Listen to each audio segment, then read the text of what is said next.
Chapter 1650. Seems like it's not easy to get a meal. Rome shook his head with a smile. However, he still followed Dicus to the back of the line. Although Meg said that he could look for him directly when he reached Chaos City, he didn't want to break the rules and make things difficult for Meg since everyone was lining up. Master Rome, what did you eat from Mr. Mac? Dicus asked curiously as he stood behind Rome. Steamed fish head with diced hot red peppers. Rome replied without hesitation.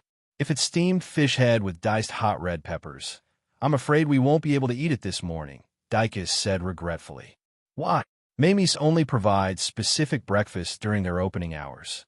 They don't provide food with strong flavors or food that takes a long time to prepare, including steamed fish head with diced hot red peppers, Dicus explained. I see. Rome pondered after hearing that.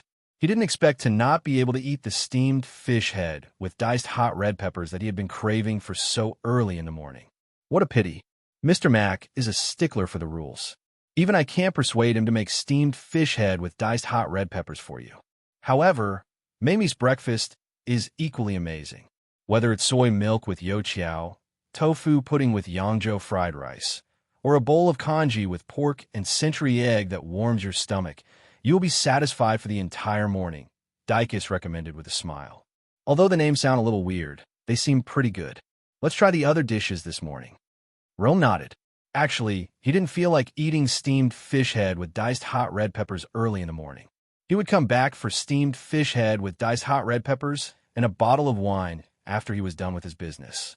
That would be perfect. Josh stood behind the two of them. He looked at the beautiful restaurant in front of him and then at the growing line behind him. He couldn't help but feel a little speechless. He didn't expect Mr. Meg's restaurant to be so famous that so many people were willing to line up for breakfast so early in the morning. Not long after, a black horse-drawn carriage stopped in front of Mamie's. Master, we're here at Mamie's. The steward lifted the curtain and took a look. He said hesitantly, however, there seems to be a lot of people waiting in line. If we wait in line, I don't know when we'll be able to wait. So many people? Won't we have to wait for God knows how long? Ian lifted the curtain to take a look and couldn't help but be speechless. He quickly lowered the curtain and said, let's go back. It's better to go fishing than to wait in line here. Yes.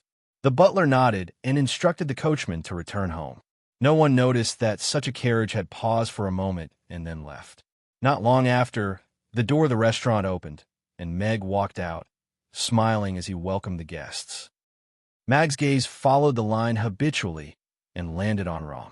He couldn't help but be surprised and surprised. However, he didn't lose his composure and continued to greet the customers with a smile. Master Rome, I didn't expect you to really come, Meg said with a smile as he looked at the Rome who had come with the team. If I didn't come, I'm afraid I wouldn't be able to eat that delicious steamed fish head with diced hot red peppers for the rest of my life. Rome looked at Meg with a smile and said, no one else in this world can make such delicious food. If it's steamed fish head with diced hot red peppers, this morning I know. I'll come back for steamed fish head with diced hot red peppers at night. I'll just have something simple for breakfast. I still have to find a place to set up the forge later, Rome said with a smile. He didn't block the door and walked straight in. The city lord asked me to help Master Rome set up the forge, Dicus explained to Meg with a smile before following Rome into the restaurant. Joss bowed respectfully to Meg and quickly followed behind. If it wasn't for this man, he wouldn't be the master's disciple anymore and wouldn't be able to follow him to Chaos City to learn his superb forging skills. Meg smiled. Master Rome was a transparent person and didn't want to trouble others at all. Master Rome ordered a bowl of congee with pork and century egg and finished it with satisfaction. He ordered another bowl and walked into the kitchen before he left. He gave Meg a thumbs up and praised. Young friend, your culinary skills are indeed extraordinary. I'm afraid I'll be a regular at your restaurant in the future. Of course, I'll welcome Master Rome if you're willing to come, Meg said with a smile as he watched the group of people leave. Could that be the legendary blacksmith, Master Rome? I heard from the caravan that entered the city today that Master Rome had indeed come to Chaos City, but I didn't expect him to come to Mamie's for breakfast so early in the morning. Yes, seems like he's quite close to Mr. Mac. Could it be that he moved the forge to Chaos City because of Mr. Mac? If it's me, it's really possible. The customers began to discuss softly as they watched Master Rome leave. As the most famous legendary blacksmith on the Northern continent, Master Rome, who had personally forged a series of famous swords such as the Tian-Du sword, would always be the center of attention. In the past few years, Master Rome had suddenly gone silent and locked himself in his forge, refusing to see any customers. There was also a long period of time when he didn't produce any new products, and there were even rumors that he had stopped working. However, no one expected him to suddenly announce that he was leaving Isen Castle and moving his forge to Chaos City. Furthermore, there were rumors that his latest product was actually a cleaver called Fathead Fish. Of course, that was just a rumor. No one believed that Master Rome would forge a cleaver for others. That was a job that only roadside blacksmiths would take on. It didn't match Master Rome's status at all. Today, everyone could be sure of one thing. Master Rome had indeed come to Chaos City, and he seemed to be in a good state of mind. Perhaps they would hear about the news of another legendary weapon being born soon. After the morning operating hours, Mia and the rest went to the ice cream shop. Meg opened the door, and Harris, who was waiting outside, walked in with Chapman with a smile. He looked at Meg and asked, "Master, are we learning Buddha jumps over the wall today?" "No." Meg rolled his eyes. "I've told you 100 times. Even if you learn it, you won't be able to find all the ingredients." "Master, you're belittling me. I'm not a famous chef, after all. Even if I don't have all the ingredients, I can still find substitutes," Harris said with a smile. "If it could be substituted so easily, then it wouldn't be Buddha jumps over the wall." Mag glanced at Harris's thick hair. At the same time that it lost its original flavor, it also lost its special effects. "If it can't prevent hair loss, I don't have to learn it." Harris fiddled with his hair and proudly said, "Look at my hair. Duong, it's black and shiny." "Oh yes, Master Rome has come to Chaos City. Aren't you old acquaintances with him?" Meg asked casually as he fiddled with the grill at the side. "No pop-up window." Chapter 1651. "What did you say? Who's here?" Harris was taken aback as he stared at Meg in disbelief. "Isen Castle's Master Rome," Meg said. "He had his breakfast in the restaurant this morning." "How is that possible?" "That fellow is the kind of person who could stay in the workshop for his entire life." Harris's eyes widened in shock. "Maybe the steamed fish head with diced hot red peppers is too delicious," Meg said calmly. "You mean he was attracted by the steamed fish head with diced hot red peppers you made? He actually gave up his insistence and belief as a homebody and came all the way to Chaos City for a fish head?" Harris stared at Meg in disbelief. "Isn't the charm of a fish head enough?" Meg asked Harris. Harris thought about it seriously and nodded. "It's enough. Wasn't he staying in Chaos City just because of a dish?" It sounded incredible, but it also made sense. "Let's learn how to roast beef kebabs today. The simplest kebabs." Meg took out a whole piece of beef and a bunch of bamboo skewers from the fridge and placed them on the chopping table. "Let's start from cutting the meat and skewering the meat. Roasting meat is my specialty. I'll definitely be able to pick it up quickly," Harris said confidently. Chapman stood at the side and watched seriously like a good student. "Roasting meat is a technical job.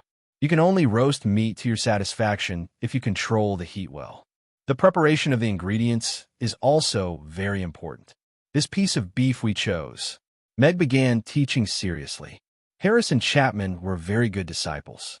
They had a solid foundation in culinary skills and were very sincere and serious when it came to cooking. Therefore, apart from the husband and wife lung slice, Meg also planned to teach them how to roast beef kebabs. The supper world didn't have roast kebabs, so it was rather lonely and boring.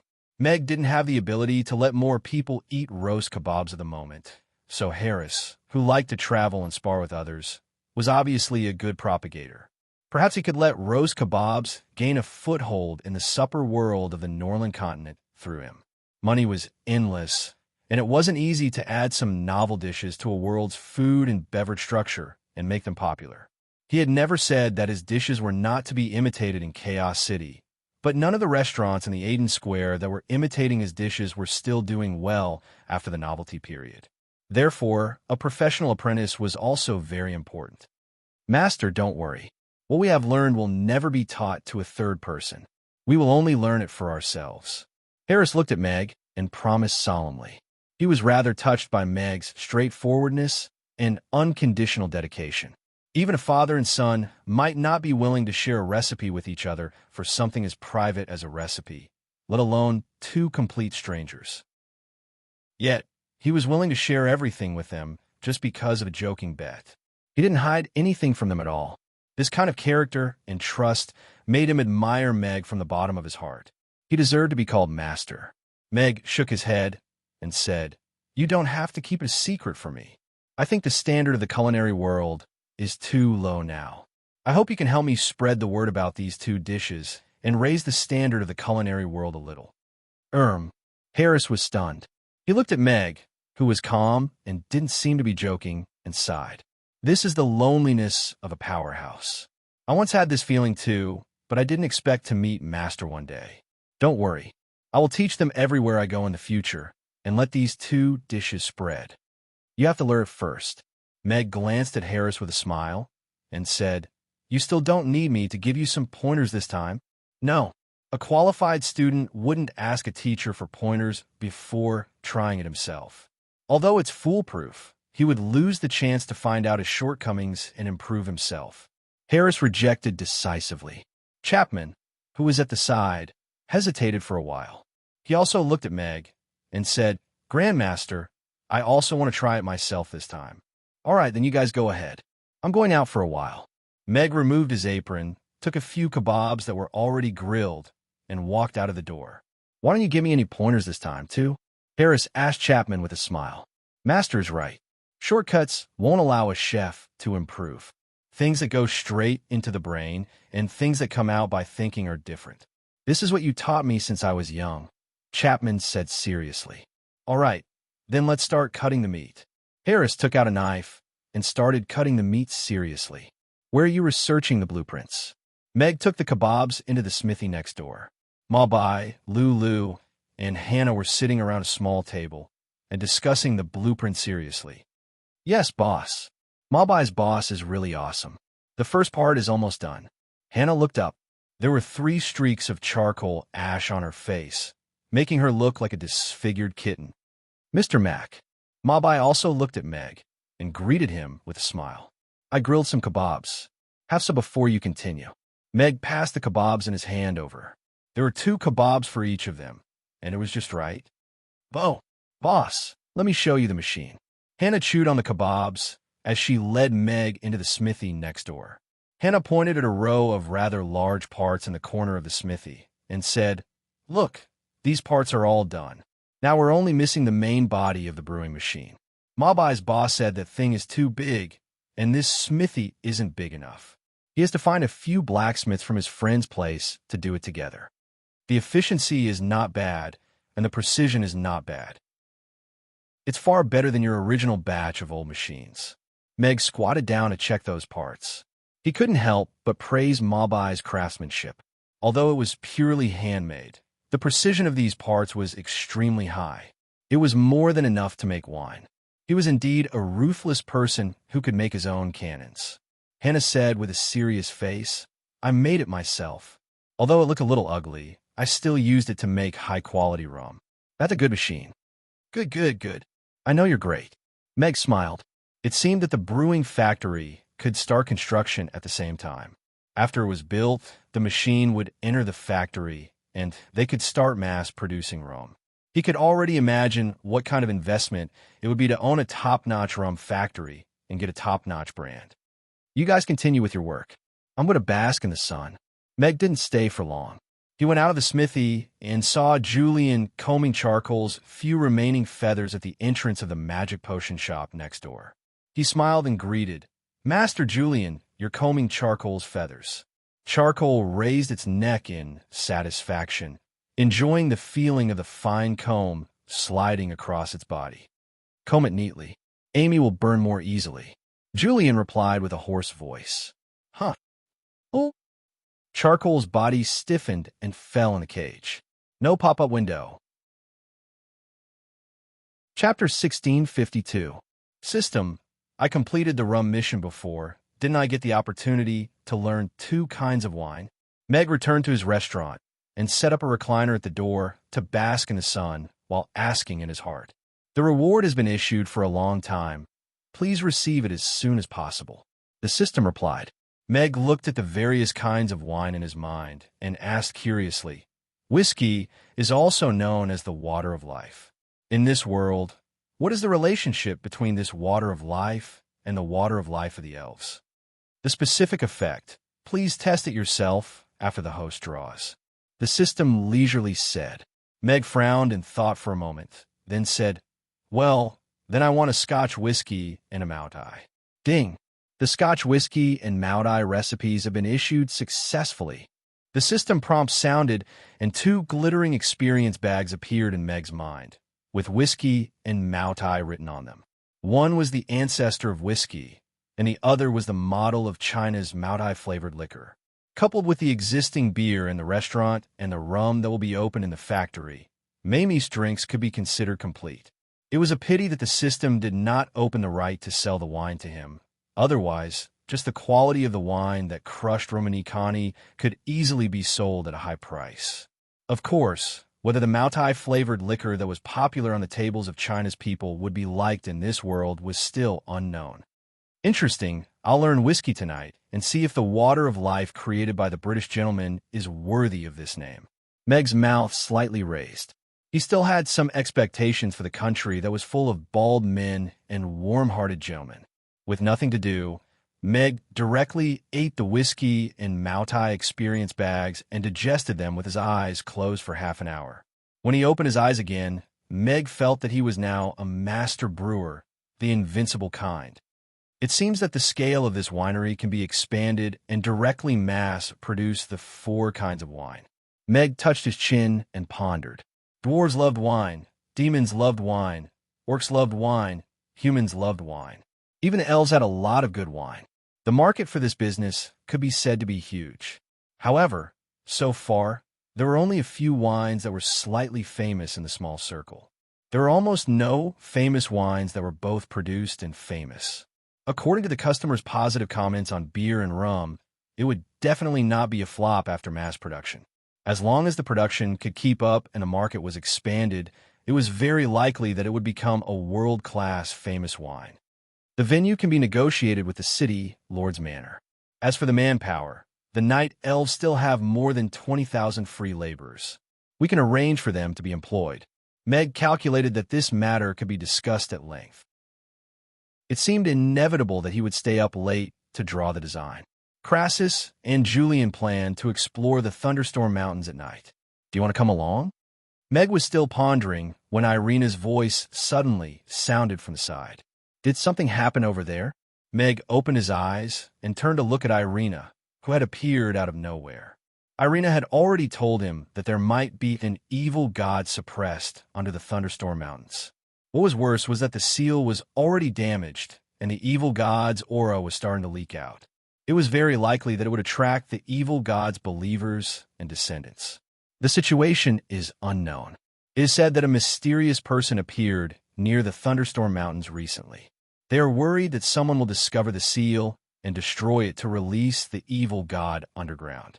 So, they plan to go and take a look personally. Then why do they want to go at night? There is news that there will be an anomaly in the Thunderstorm Mountains at night recently. So, they plan to take a look at what that anomaly is about, Irina explained. Then, I will go together. Meg nodded. The shadow of the great old ones was still looming over him. Once the evil god broke the seal, the consequences would be irreversible. The Norland continent was not ready to welcome the evil god yet. All right, Irina nodded. She glanced in the direction of the magic potion shop and chuckled. I saw Amy's recent homework. The things that Crassus and Julian didn't reach a consensus on me back then have already started to develop well with Amy. Cultivating both ice and fire at the same time, with both close combat and long-range attacks. Wouldn't this be too bad for Amy? Meg asked Irina. He wasn't sure if it was right for Amy to be apprenticed to both Crassus and Julian at the same time for Amy. It wouldn't be good if we missed such an opportunity. Irina curled her lips slightly and said, "This is our daughter. She has inherited my magic talent and your close combat talent. If she can be taught by both of them at the same time, her future will be immeasurable." Meg smiled when he heard that. Since Irina had said so, he didn't have to worry anymore. "Also, I am considering letting her start learning swordsmanship from you when she is 5 years old," Irina said to Meg. "Let a magic caster learn swordsmanship?" Meg looked at Irina with a hint of surprise on his face. Even though he did teach her some basic swordsmanship from time to time, that was only to strengthen her body. After seeing how talented she was in magic, he had already given up on the idea of grooming her into a new generation of dragon slayers. Magic is just on the surface. Knights are justice. Isn't that what you told me back then? Irina asked Meg. That sounds reasonable. Meg pondered and said, "If Amy wants to learn, I will work hard to groom her into an outstanding knight. You have to teach her." Irina's expression became serious. "We don't know what the future will be like, and we don't have the confidence to destroy all the evil gods or seal them again. With one more ability, she will have more ability to survive in this world than others." Meg looked at Irina and was silent for a while. Then he nodded and said, "Okay, I will make her an outstanding dragon-slaying knight. She is my daughter. She can do it. My dream is to be a magic caster with a sword. If it weren't for my lack of talent, Irina pursed her lips and then said expectantly, "Say, if you take out your magic caster's staff, and the enemy opposite you is waiting for you to cast a spell, but he sees you approaching quickly and is surprised that you are a close combat magic caster. In the end, you pull out a sword from your magic caster's staff and stab him. Tell me, isn't that awesome?" Meg thought about that scene seriously and frowned. It feels like a useless act of confusion. It was clearly a matter that could be solved with a fireball, but with this set, it became a little complicated. No, it is to make your enemy never guess what you're going to do next. This way, you will always be in an invincible position. Irina shook her head. This is the reason why you have hundreds of chairs in your space. Chapter 1653. Meg listened to Irina's advice and began to seriously think about how to develop Amy into a female knight. This was a very challenging task. Amy was not a blank piece of paper. She was not even 5 years old, but she was already a level 7 magician with both ice and fire elements, and was also a close combat magician. Crassus's close combat magic relied on powerful magic, which could suddenly explode in a very short distance to produce terrifying power. For example, a headshot with a magician's staff, which scored full marks for the aesthetics of violence and had a great deterrent effect. However, in the eyes of a master swordsman like Meg, it was like a farmer's trick. When he raised his staff, his sword could already find countless flaws. With Crassus's strength, he needed to consider whether his opponent would be able to withstand this blow.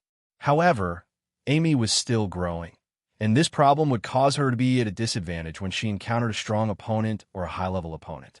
Of course, transforming magic into a close combat attack was a very great invention, and Amy had learned it very well. Meg did not want to completely deny Amy's ability. Instead, he wanted her to learn a more complete knight's attack method based on her current close combat magic ability.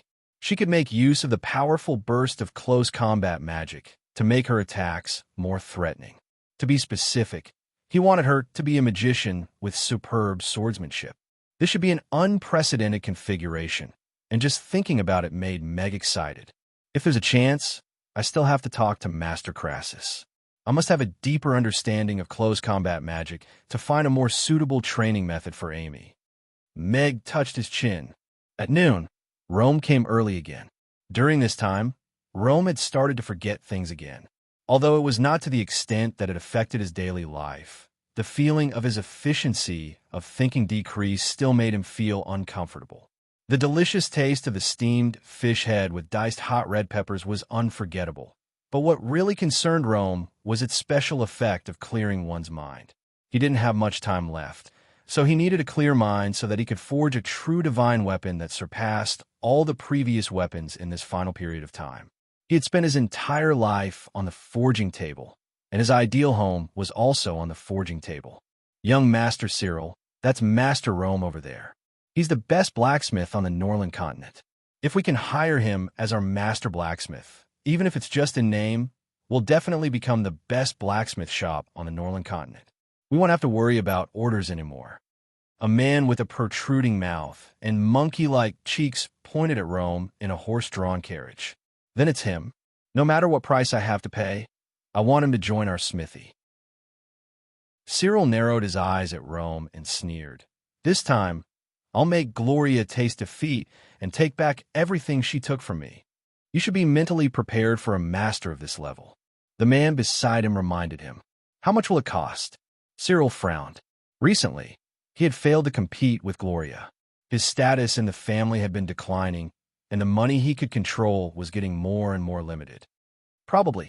That man thought seriously for a while and said with certainty, 1,000,000 copper coins. 1,000,000 copper coins? Cyril frowned. That was his usual monthly allowance, but recently he had stuffed a lot of money into the blacksmith shop's account to make it look better. If he wanted to take out another 1,000,000 copper coins, he would have to borrow some from his friends. Young master, this is a real master, the kind that's extremely famous. This investment is definitely worth it, that man encouraged. All right, then let's go meet this master.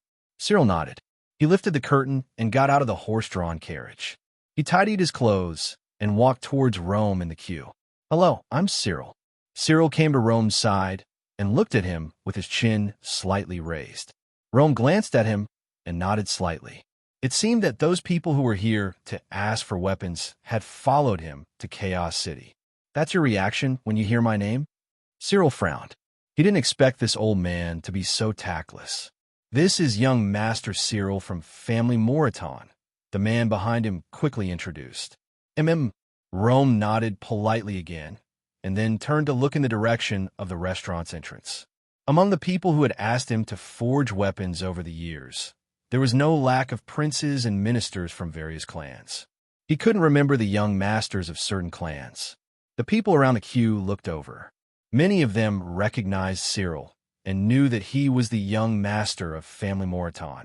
Some of them also recognized Rome. Although this legendary blacksmith didn't show his face much, he was obviously more famous than Cyril, who was just a rich second-generation rich kid. Everyone was curious as to why Cyril would look for Master Rome. He wasn't someone who brandished knives and spears, and didn't look like he was going to ask Master Rome to forge weapons for him. Cyril couldn't quite keep his composure. He was one of the most important figures in Chaos City, yet he was being ignored by a dwarven blacksmith in front of so many people. Young master, bear with it for a while. The blacksmith shop's performance is more important. That man quickly tugged at Cyril's sleeve and reminded him softly. He was afraid that Cyril would be impulsive and mess things up. Cyril thought of his 3-month agreement with Gloria and took a few deep breaths to calm himself down. He looked at Rome and said as calmly as possible, Master Rome, right? I want to talk to you about a business deal. Rome looked up at Cyril in surprise and shook his head. I don't do business. This is not a small business deal. As long as it works out, I guarantee you a comfortable life in Chaos City. Cyril stretched out a finger and smilingly said, a business deal of 1,000,000 copper coins. 1,000,000 copper coins? And it's copper coins? Rome frowned slightly as he sized up Cyril.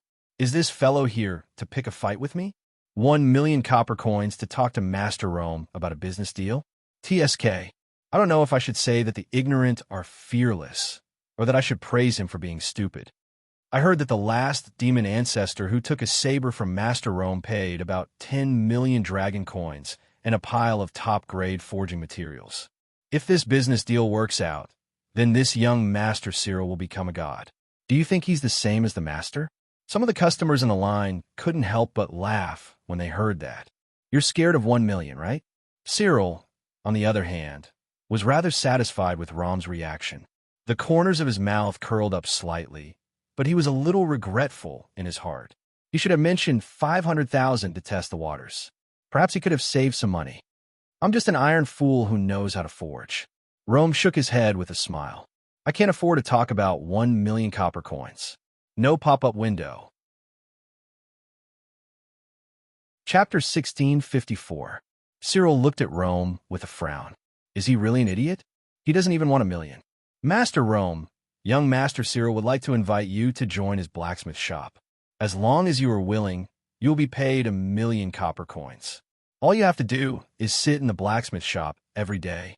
What an easy job, the middle-aged man said to Rome with a smile. He didn't make it into the city before sunset last night. He happened to see people from a city, Lord's castle, coming out of the city to welcome Rome into the city. He heard some rumors about Master Rome from a few peddlers, so he went to look for Cyril early in the morning. After asking around, he finally found him outside Mamie's at noon. He only knew that Rome should be a very good blacksmith, but he didn't know how good he was.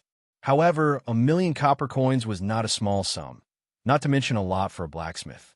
Master Rome has rejected your invitation. Please don't disturb him, Ja said with a serious expression as he stepped forward. Joey also looked at Cyril and his follower as if he were looking at a fool. 1,000,000 copper coins? Which person who came to ask a master to forge a weapon only had 1,000,000 copper coins in his pocket? He would be too embarrassed to ask, let alone hire a master to work in the blacksmith shop. Back then, the Emperor of the Roth Empire wanted to hire a master, but he still couldn't hire a Master Rome even after offering a noble title and a huge sum of money. Those who knew about Rome's identity looked at Cyril with similar expressions. I'm afraid he's an idiot, right? Family Moreton chose such a person as their heir? Harrison whispered with raised eyebrows. You don't know this, do you? President Jeffrey chose the eldest son, Lance, as his heir. This second young master was basically left alone. Later, Lance suddenly gave up business to become a teacher, so the second young master had no choice but to be the heir. In order to become a teacher, Lance almost fell out with President Jeffrey. This second young master can become the future head of the family, even without doing anything. No one can shake his position, so he went from bad to worse and is still the same as before. This level of behavior is already considered normal. George chuckled. However, he is not so proud now. I heard that the president has started to consider his eldest granddaughter as the heir. Could it be that the Moreton family is also going to have a Hill Buffett? Harrison exclaimed. That's hard to say. If I were President George, even a pig would be better than this young master. At least a pig is not that stupid, George said with a chuckle. Cyril saw that Rome was ignoring him. How dare a dwarf talk to him in such an arrogant tone? His face darkened, and he shouted, Who do you think you are? How dare you talk to me like that? Joss glowered at Cyril with a cold expression. Even though he was only as tall as Cyril's waist, as a dwarven blacksmith who had grown up in a blacksmith shop, he wasn't fearful of such a frail human. In fact, he felt like he could even take on 10 of them. Of course, most importantly, he would not allow anyone to humiliate Master Rome. Joey had the same expression. He even gripped the heavy hammer on his back. It seems that Gloria has a good chance of winning. In front of the restaurant's floor-to-ceiling window, Meg looked at the scene outside with a smile. He was not worried at all that Master Rome would be humiliated by Cyril. After all, Dicus was still there. If Master Rome was angered by Cyril and left, Castellan Michael would probably tear him apart. The guests who knew Rome's status looked at Cyril with pity. If this matter spread to the ears of those who were queuing up to ask Master Rome to forge weapons for them, Cyril would probably become a rare item used to curry favor with Master Rome. The funniest thing was that this fellow had no idea. The man who brought Cyril here saw Cyril's anger and knew that this business deal was not going to go through. If he was not careful, he might even offend Cyril. He rolled his eyes and put on an angry expression. He pointed at Joss' face and scolded, You shameless thing. I think you must be tired of living. Ouch, ouch, ouch. Crack. A crisp sound rang out. Joey let go of that man's broken finger and continued to stand in front of Master Rome. Cyril jumped back. He glanced at that man's dangling finger, and his eyelids twitched. However, this was Chaos City, after all. He regained his confidence and said in a low voice, How dare you hit my man? Today, right at this moment, Dicus, who was standing behind, walked over and said to Cyril, Cyril, Master Rome is the city lord's distinguished guest. You'd better show some respect. So it's you, Master Dicus. I didn't expect you to be here too. Cyril faltered slightly at the sight of Dicus. He was quite familiar with this official from the city lord's castle. Furthermore, Cyril had specifically warned him that Dicus was a trusted aide of the city lord, and that he couldn't afford to offend him. However, he quickly came back to his senses and looked at Dicus with surprise. He then turned to Master Rome and asked, "You said he's the city lord's distinguished guest?" Master Rome is the most renowned blacksmith on the Norland continent. No matter where he goes, he'll always be a distinguished guest, Dicus said in a low voice. He looked at Cyril with a resigned expression, and his heart ached for Geoffrey for a second. How'd he have such a son? Cyril's eyelids began to twitch when he heard that.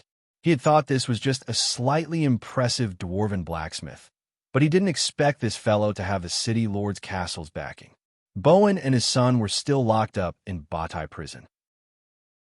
Previously, he had tried to take advantage of Bennett's arrest to enter Chaos City's underground world, but he was so shocked that he sent that fair-weather friend of his to the city lord's castle overnight. That was how he didn't get beaten to death by his father. However, he didn't expect to offend the city lord's distinguished guest. I see. I was too presumptuous earlier. Seems like Master Rome has no intention of becoming my blacksmith senior consultant.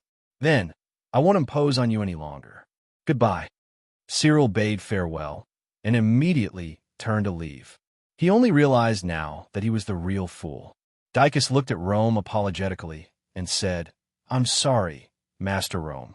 This person, it's all right. It's inevitable to meet some strange people. If you argue with them, you'll be no different from them." Rome shook his head with a smile. Dicus also smiled when he heard that. A master's realm was indeed not something that ordinary people could compare to. "You idiot. Do you know that you almost got me killed?" After returning to the horse-drawn carriage, Cyril kicked over the man who was covering his hand as he followed Cyril into the horse-drawn carriage. "I know my mistake. I know my mistake." That man covered his hand with an aggrieved expression as he sat in a corner. His body was trembling slightly from fear. Chapter 1655. Smack! Idiot! Geoffrey glared at Cyril, who was standing there with his hands covering his face. He was so angry that his beard curled up. "Father, I didn't do anything," Cyril said softly. He didn't expect to be called here by his father as soon as he reached home. He had just met his father, and he had already been slapped. Could it be that his father had already heard about what happened today? "You didn't do anything? You used 1,000,000 copper coins to get Master Rome to watch over your blacksmith shop for you. How is that not doing anything?" Geoffrey was so angry that he laughed. Cyril glanced at Geoffrey and whispered, "I didn't succeed, and I didn't do anything to him. Don't you always say that you have to be bold when doing business? I just didn't succeed in this deal." Cyril glanced at Geoffrey and whispered, "Shut up, you idiot." Geoffrey slapped Cyril's face again. He was so angry that his hand was shaking. How did I give birth to such an idiot like you?" Cyril covered his face with his hands and looked at Geoffrey with fear. He hadn't seen his father lose his composure like this for a long time. "Do you know what kind of existence this Master Rome is?" Alex Dragonslayer's Tion Du sword was forged by him. The Roth Empire's King's sword was forged by him. The chief of the August tribe, Oster's saber, was forged by him. 5 of the top 10 weapons on the Norland continent's weapon rankings were forged by him. The other 5 are almost all legendary weapons from various tribes. Do you know how many 10th-tier powerhouses have queued up to ask him to forge weapons for them, but he rejected them? If they knew that an idiot like you had angered him, as long as it makes Master Rome happy, they would break down the manor's door tonight, twist your head off, and send it to Master Rome. Geoffrey panted and looked at Cyril with disappointment. "Do you think you're talking about a deal? What the hell did you do? You made your own head into a gift." Plop! Cyril's legs went soft, and he knelt in front of Geoffrey. His face was pale and bloodless. He originally thought that he had only caused a small trouble and suffered a little loss, but he did not expect that it would be such a terrible disaster. "Father, save me. Father, save me." Cyril knelt in front of Geoffrey and begged in fear. Just the thought of a group of 10th-tier powerhouses lining up to take his head was terrifying. You've caused such trouble. Even I can't protect you. Jeffrey pulled back his leg that Cyril was hugging. Then what should I do? Wait at home for them to kill me? No, I don't want to die. I don't want to die. Cyril shook his head and cried. You can only avoid this disaster if you get Master Rome's forgiveness, and you have to do it before daybreak. Jeffrey's expression had gradually calmed down, and he looked coldly at Cyril. If you don't handle this well, it won't just be a disaster for you, but also for our family Moraton. If you're lucky enough to survive, I'll expel you from the family. Yes, I'll go and apologize to him. I'll go right now. Cyril crawled up from the ground and scrambled toward the door. If he were to be expelled from the family, then he would really have nothing left. You idiot! Do you know where to find Master Rome? Do you know how to ask for his forgiveness? Jeffrey's voice sounded. Cyril stopped in his tracks. He'd met Master Rome at noon at Mama's, but he really didn't know where he was now, and he didn't know how to ask for his forgiveness. He probably had to kneel in front of him, kowtow a few times, and beg for forgiveness with tears streaming down his face. He had breakfast and lunch at Mama's today. If nothing goes wrong, he should be at Mama's again tonight. Secondly, he hates pestering people the most. You'd better find someone he trusts to speak up for you, Jeffrey said calmly. Someone he trusts. Cyril first thought of the two young dwarfs. They obviously wouldn't speak up for him. As for Dicus, given his attitude just now, it was even more impossible. He thought for a while, but couldn't find anyone he could ask for help from. There's news that Master Rome has recently forged a cleaver, and he gave it to the owner of Mama's. After Master Rome came to Chaos City, he had already dined at Mama's twice. If you can ask the owner of Mama's to speak up for you, there might be a chance, George said. The owner of Mama's? Cyril looked as if he had swallowed a fly. He naturally remembered this person. They'd had conflicts at both of the Chamber of Commerce's ceremonies, and this guy was completely on Gloria's side. Asking him to speak up for him now was like asking a mouse to ask a cat for help. But who was this guy? How could he ask Master Rome to forge a cleaver for a weapon that even 10th-tier powerhouses couldn't get their hands on? A cleaver? I know you don't get along well with him. What to do is up to you, Jeffrey said calmly. I won't let my family die with you because of a fool. Yes. Cyril left with a pale face. Compared to losing his head, being humiliated by that fellow was nothing. As long as this matter could be resolved, he was still the second young master of family Moraton. Prepare the carriage. We're going to Mama's. Harris held his chin as he looked at the Rome, who was eating the steamed fish head with diced hot red peppers, and mumbled, "How puzzling. Old Rome, you actually came to Chaos City too." The Rome spat out a mouthful of the smooth brain matter in the bone and asked, "Isn't the fish head delicious?" "No, just for this fish head? You moved your workshop all the way to Chaos City?" Harris was still in disbelief. "If I could eat it in Isen Castle, I wouldn't have moved." The Rome nodded. He glanced at Harris and said, "Didn't you say you like to wander and don't like to stay in one place for too long? Why are you staying here now?" "Because the fish head is really delicious." Harris sighed. The Rome smiled. 30 to 50 years ago, when Harris was in Isen Castle, he often came to the blacksmith's workshop to look for him. Unlike those fellows who came to ask for weapons, he would bring a big box of food every time he came. After persisting for many years, he couldn't reject him in the end, so he forged a cleaver for him. The two of them had a pretty good relationship and could be considered one of his few friends. Also, didn't you say you wouldn't forge cleavers for anyone else in this lifetime? Why did you make one for Mr. Mac too? I exchanged it with the fish head. The Rome put down the cleaned fish bones and sighed. I couldn't reject him. Chapter 1656. Do any of you know the owner of Mamie's? Cyril had gathered a group of friends at the tea house. Seeing that almost everyone had arrived, he asked with a serious expression, "The owner of Mamie's? That guy who ruined your plans time and time again? Why? Are you finally going to teach him a lesson?" A young man in a golden robe laughed. "I heard that the owner of this restaurant earns a lot. His dishes are sold at sky-high prices, and the customers line up every day. He earns hundreds of thousands a day. Another person echoed with a hint of envy. Isn't it just a small restaurant? How dare he provoke our young Master Cyril? Why don't we go to the restaurant and have a chat? We're not good at anything, but we're good at finding trouble. No matter how good the business is, we can still ruin it. A man with a bit of a ruffian smiled and looked at Cyril with a fawning look. Everyone knew about the conflict between Cyril and Gloria, and the owner of Mamie's seemed to be on Gloria's side. Cyril had mentioned his name a few times. Today, Cyril called everyone over and asked about the owner of Mamie's.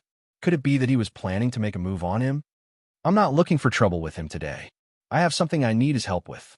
Cyril frowned. Asked him for help. Everyone was a little surprised. Cyril actually wanted to ask the owner of a restaurant for help. Moreover, it was a guy who had always been on the opposite side of him. I have something I need his help with. Are any of you familiar with him? Cyril nodded. Ever since I heard that you didn't get along with him, I haven't been to his restaurant. I don't even know what the owner looks like. I haven't been there either. Everyone shook their heads. None of you know him? Cyril frowned. It seemed that he couldn't rely on this group of fair-weather friends. Isn't your niece on good terms with him? Someone reminded him. Everyone glared at him. This guy really touched the pot that didn't boil. Cyril had been upset because of Gloria recently, and this guy actually wanted him to look for her. Cyril fell into deep thought. Although it was embarrassing to ask Gloria for help, and he might not be able to get her help, she was the only person he could find at the moment.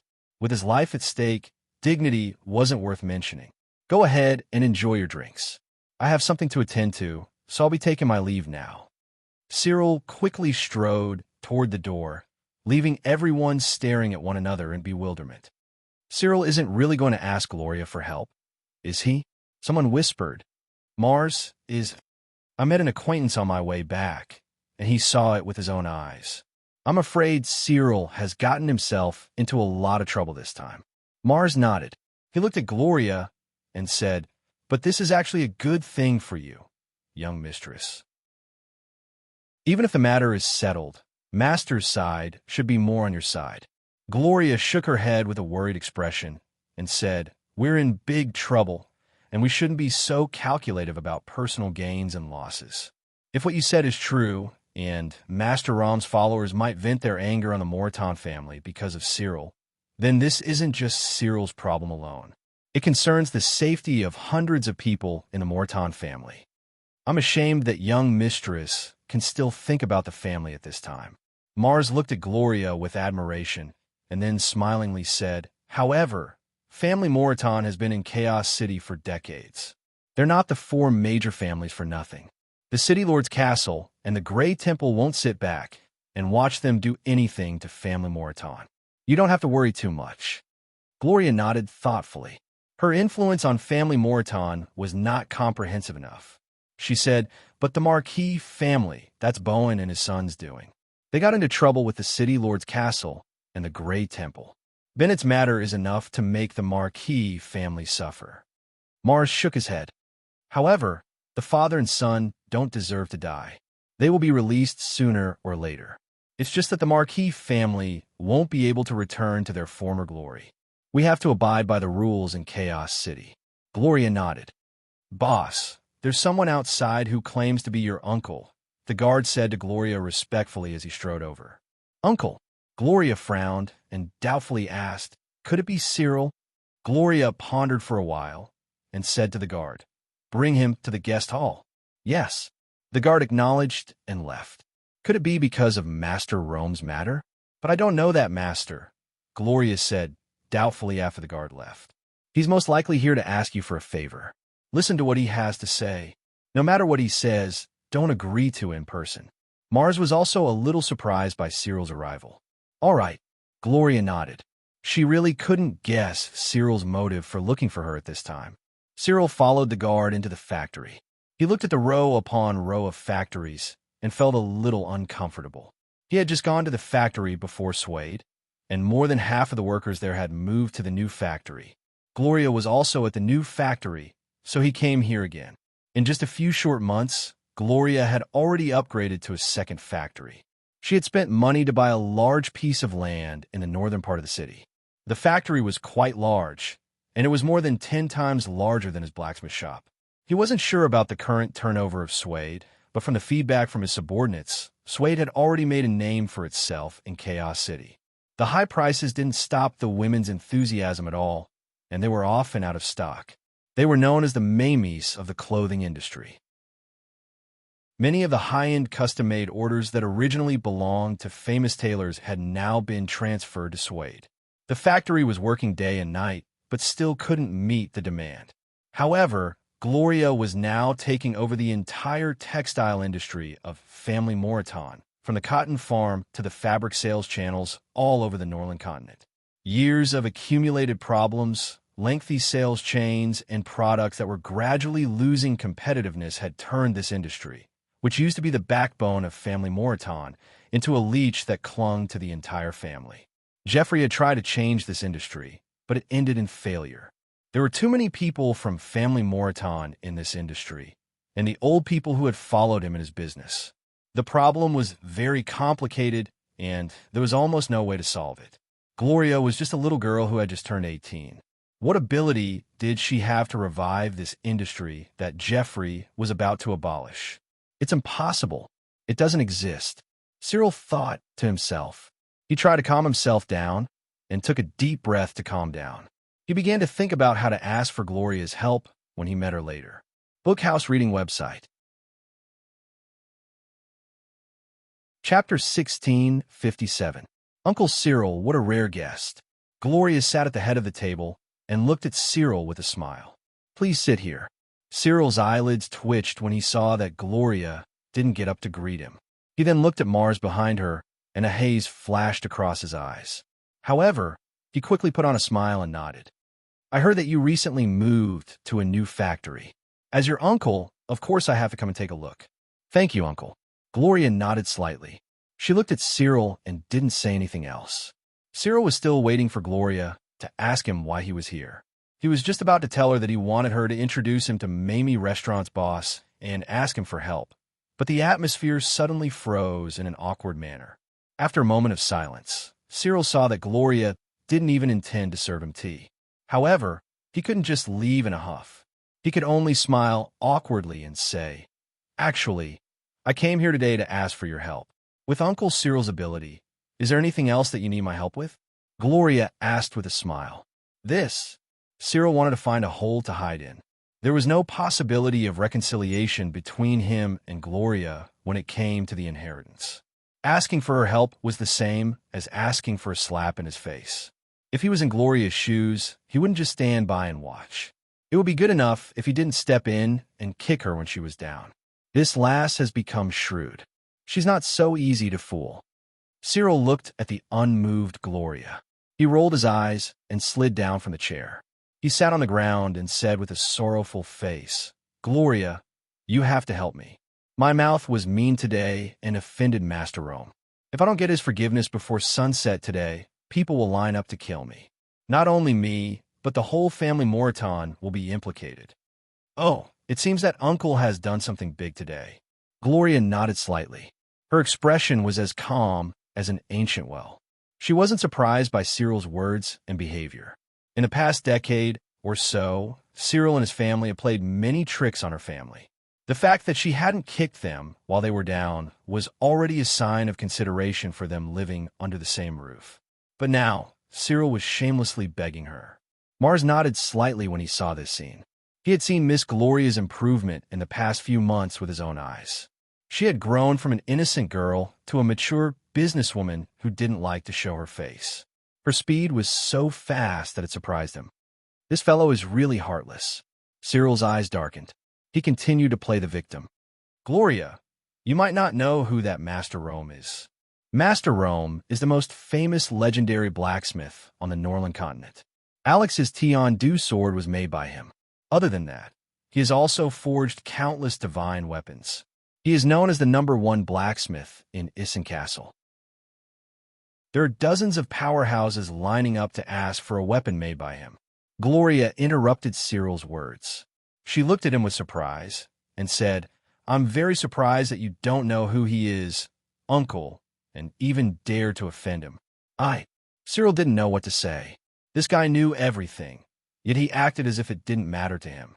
It was clear that he wanted to see him make a fool of himself, and the mockery in his voice made him feel as if his cheeks were being stung. However, it was almost evening now, and he couldn't find a second person who could plead for him. He could only pin all his hopes on Gloria. It has already happened. It's useless no matter how I explain now. I only hope that you can help me plead with the boss of Mamie's. Ask him to help me apologize to Master Rome and ask for his forgiveness. Cyril looked at Gloria with a sincere expression. I know I've done many things to you in the past, but I really have no choice this time. You don't want to see your uncle get beaten to death, right? Mr. Meg? A hint of surprise appeared in Gloria's eyes. How did this have anything to do with Mr. Meg again? Mars was also puzzled. The most important thing for Cyril to do now was to get Master Rome's forgiveness before nightfall. But what did this have to do with Mr. Meg? Yes, I'm afraid only Mr. Meg can help with this matter. Cyril quickly nodded and said, Master Rome has just arrived in Chaos City. I heard that Mr. Meg is very close to Master Rome. There's no one more suitable than him. As long as he's willing to plead for me, this matter will definitely be over. So Mr. Meg and Master Rome are old friends? Gloria was a little surprised, but she didn't show much surprise on her face. After pondering for a moment, she said, Then you should go to Mr. Meg for this matter. Why did you come to me? You know that I have some conflicts with him in the past. If I go to him directly, I'm afraid I won't even be able to talk to him, let alone ask him for help. Cyril looked at Gloria with an awkward expression and said, I know you're very close to him. I hope you can ask him to put in a good word for me in front of Master Rome on account of me being your uncle, and this matter will be over. Mr. Meg and I only have business dealings. Your request will put me in a difficult position. Gloria smiled mockingly as she looked at Cyril and said, Besides, don't you think it's too fake to talk about uncle and niece at a time like this? I've never seen you treat my family so well before just because I'm your niece. Cyril's face turned green and then red. When his father chose his brother as his successor, he didn't let him touch any of the family business. He could only wander around with his friends, and he didn't care about his reputation. Anyway, no matter how hard he tried, he couldn't compete with his brother who was better than him in every aspect. His father had already chosen his brother as the successor, and he never looked him in the eye. He hated his brother, who easily got his father's approval. So after he got the chance to inherit the family business, he began to ask for what he had been missing for many years. Cyril stood up with the help of a chair and looked at Gloria and said, Tell me, what do you want me to do for you to ask Meg for me? I've already said it very clearly. My relationship with Mr. Meg isn't as close as you think. Gloria still calmly refused. I don't want to know the relationship between you two. You're a businessman now, so let's talk about business. What do you want from me, and I'll get help from you. Cyril frowned. You might have forgotten, but I can get what I want without doing anything. Gloria smiled. Bookhouse reading website. Chapter 1658. Cyril's expression froze completely. His eyes widened as he stared at Gloria. This timid and self-abased young girl who didn't even dare to show her face had unknowingly become so heartless and terrifying. Just as she said, all she had to do now was to do nothing and watch him get beaten to death by those who wanted to curry favor with Master Rome. Then, she would become the only successor of Family Moreton and obtain everything she wanted. Gloria, do you think I'm dead for sure this time? You have to know that I'm the second young master of Family Moreton, and this is Chaos City. No matter how strong those people are, they wouldn't dare to kill me. Cyril clenched his fists and looked at Gloria. I believe that. Grandfather might use Family Moreton's influence to protect you on account that you're his biological son, but do you think you'll still be on the list of successors if he does that? Gloria smiled at Cyril. You're the second young master of Family Moreton now, so such a stupid thing will only be on your head. But if you become the head of Family Moreton and commit such a stupid thing again, it will be a disaster for Family Moreton. Cyril's face turned pale instantly, and his clenched fists loosened weakly. In the past, his father didn't have a choice. Even if he made a mistake, he wouldn't punish him too much. But it was different now. Now, people were comparing Gloria and Hill Buffett. As the eldest granddaughters of the four big families, there were too many things about them that made people think of them. This girl who had just stepped into the business world for a few months had already made a name for herself with Suede. Hill Buffett had proven that Ian Buffett's judgment was right. Women were not inferior to men. They could even do better.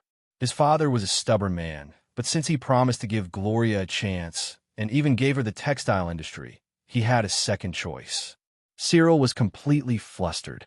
He took 2 steps forward and said in a trembling voice, "Gloria, please help me. I was wrong. I promise I won't target you again. Uncle Cyril, before the sun sets, I suggest you leave this place quickly and think of a way." Gloria interrupted Cyril mercilessly. She then turned to the door and said, "See our guest out." 2 strong orc security guards came in and carried Cyril away on a stretcher. Gloria looked at the door, but there was no joy on her face. Mars stood quietly at the side and didn't say anything either. The silence lasted for a long time before Gloria said softly, "Am I being too heartless by doing this? My lady, you are a kind person. All the things Cyril has done to your family over the years, you didn't kick him today because you're his family." Mars shook his head. "Grandfather, everyone has to be responsible for their own actions. Master is a reasonable person." Gloria thought for a moment and smiled again. She stood up and walked towards the door. "I'm going to check on the training of the new employees. The new batch of elves are smart and skillful. Even if they haven't been trained as tailors, they learn very quickly. In just a few days, their skills are already on par with the old tailors. Their speed is also much faster than normal tailors." Mars quickly caught up with her and answered with a smile. "Elves are indeed the beloved children of nature. They have a unique advantage and talent when it comes to craftsmanship. We really have to thank the night elves for getting such excellent employees." Gloria was pleasantly surprised. She walked a few steps and stopped. She looked at Mars and said, "Has the new salary system been finalized? Capable people will get more. We have to make sure that the excellent employees get paid what they deserve." "It's basically finalized. According to your instructions, the clothes will be produced in a new factory according to the assembly line method.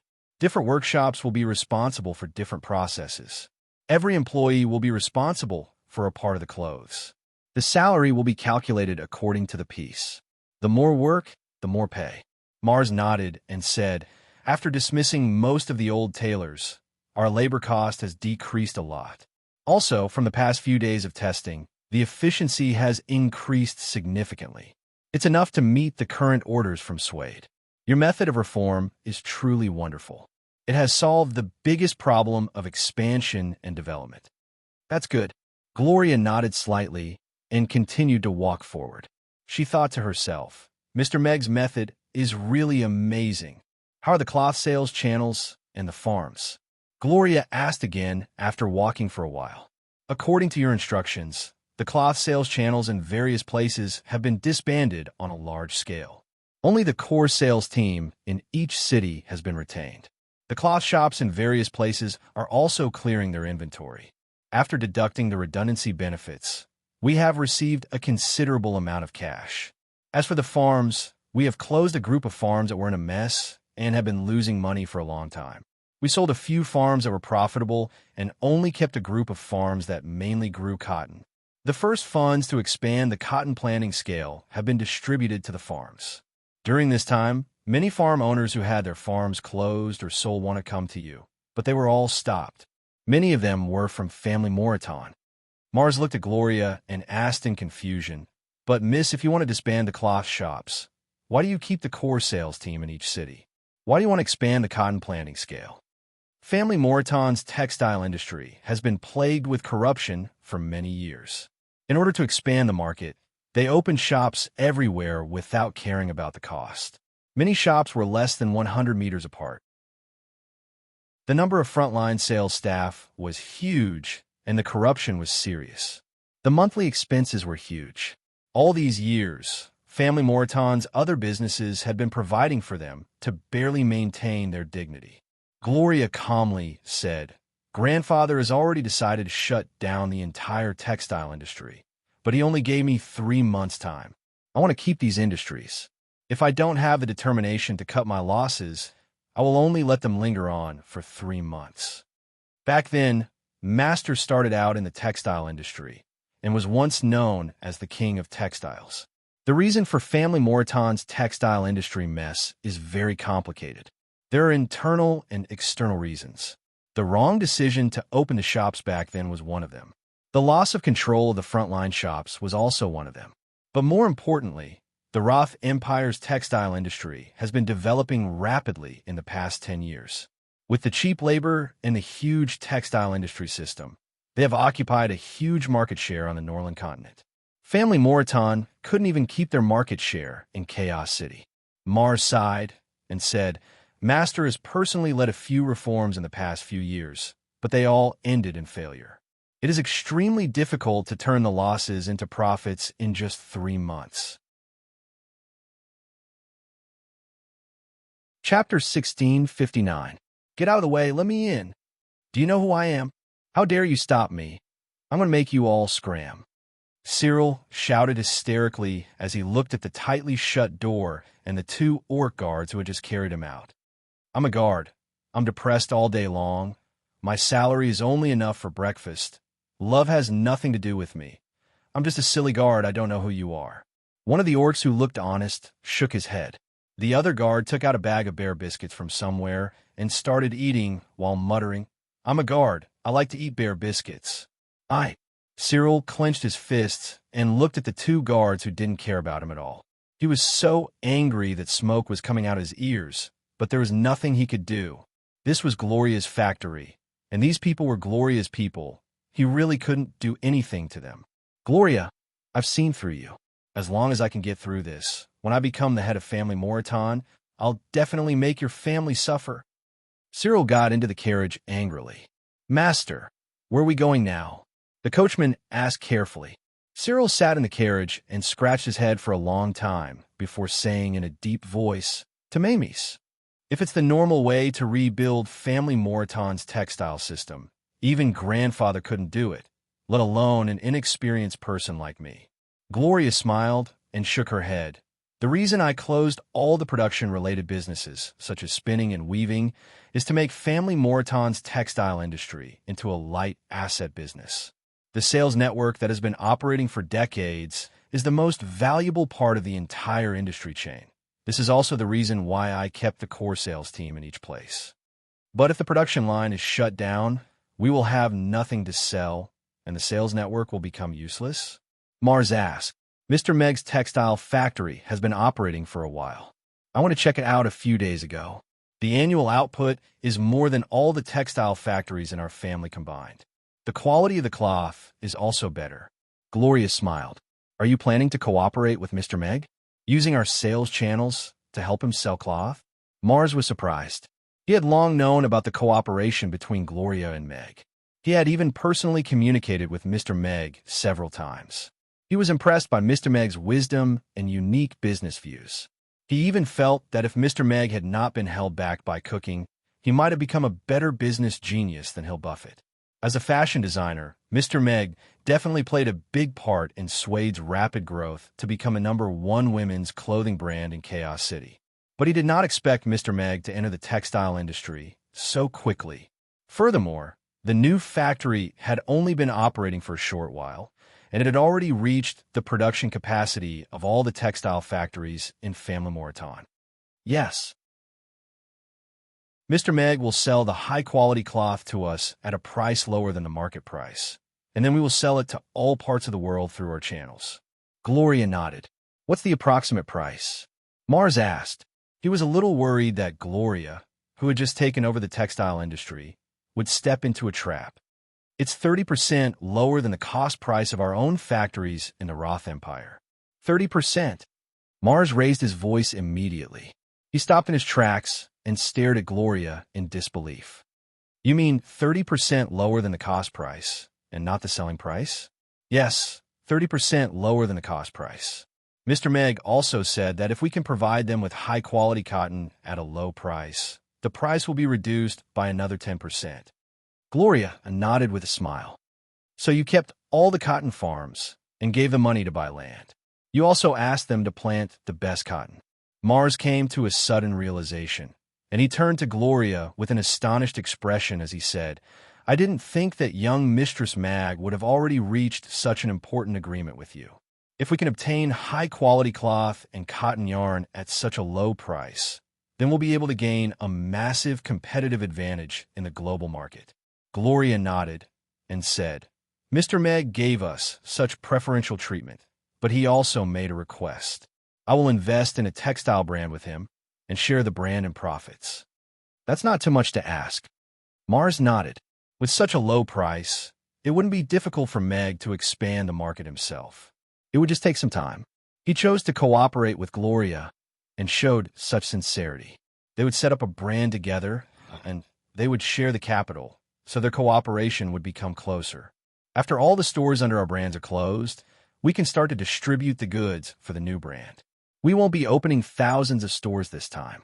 Instead, we will open large stores and sell the goods at a low price.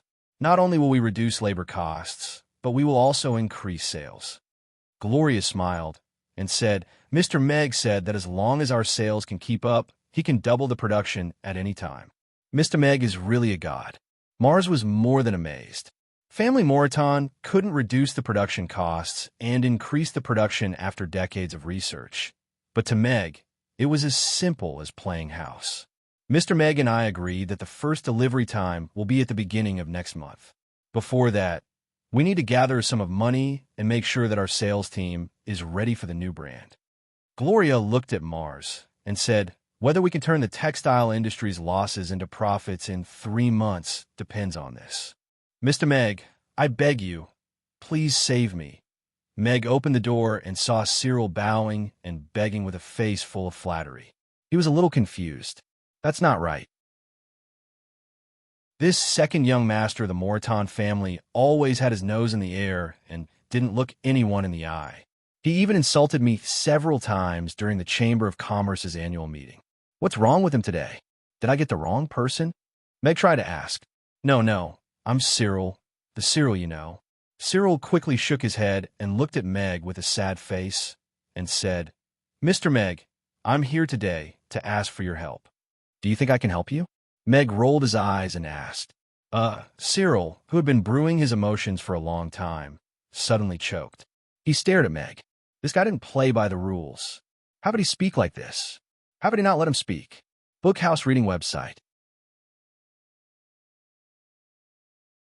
Chapter 1660. Meg looked at Cyril calmly. He had already guessed the purpose of his visit. However, he wasn't a fool.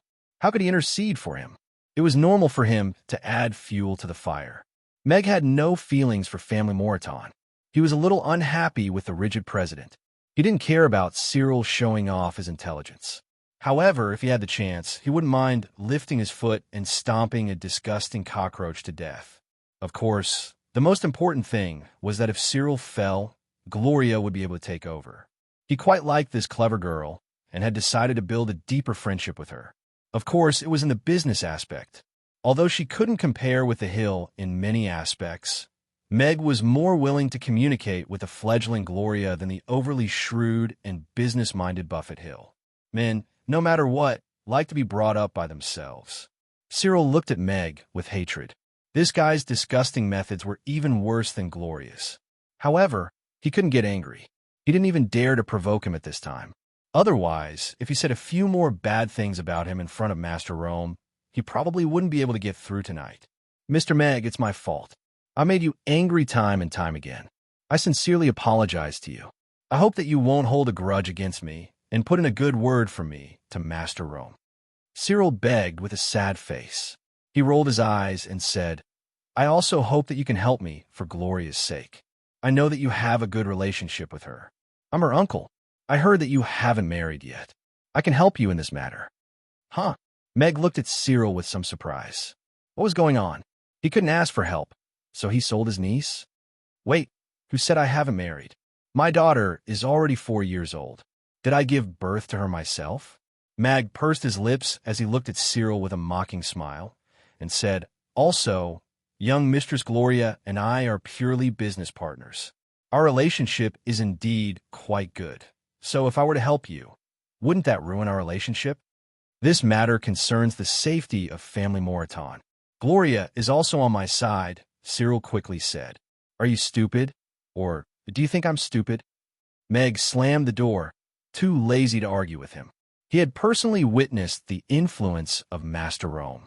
When he was in Castle, there was always a line of experts waiting outside the door to request to forge weapons.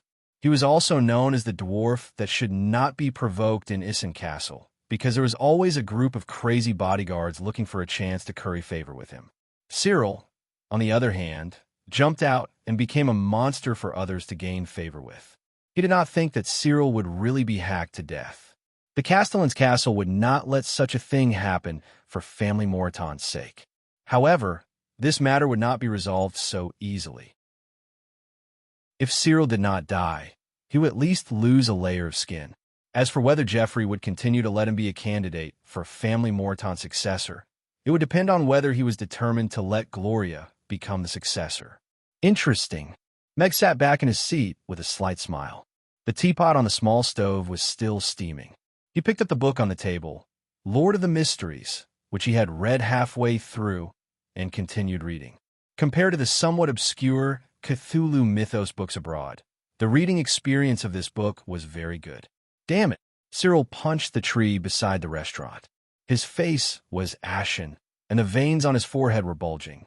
After being thwarted by Gloria and Meg, Cyril began to feel anxious as the sun was setting and there were already people waiting outside the restaurant. It was obviously too late to find someone to pull strings now. Cyril clenched his fists as he looked at all of the customers chatting merrily with one another. It looks like I'll have to apologize to that old man in person. There's only one chance, so I have to get his forgiveness in person. Master Rome, the location of the forging workshop has been confirmed. A construction team will build the new forging workshop according to your request in the next 2 days. If you need anything, you can send someone to find me at any time. The Castellan's residence will do its best to help. Dicus looked at Rome and said with a smile, The Castellan will be hosting a banquet tonight. Do you think? Thank you for your help, but the banquet won't take up the Castellan's time. I'll just go to Mamie's for a simple meal. Thank you for your kindness. Before Dicus could finish, Rome had already declined with a smile. The Castellan knows that you don't like the banquets at the Castellan's residence, so he's hosting a banquet at Mamie's tonight to entertain you. It's a private banquet tonight, so he'll only bring his family to the banquet, Dicus said with a smile. Rome nodded with a smile and said, If that's the case, I naturally can't decline. I'd also like to thank Castellan Michael personally for his help with the matter of the forging workshop. Father, is the person we're going to meet today really the Master Rome who forged the Tiandu sword? Vivian asked excitedly as she looked at Michael. Yes. The location of Master Rome's new forging workshop has been confirmed. It's near the Aiden Square. Michael nodded with a smile. Then, can I ask him to forge a sword for me? Vivian asked expectantly. Haven't you stopped practicing swordsmanship for many years? But I've also wanted to roam the world with a sword, Vivian said meekly.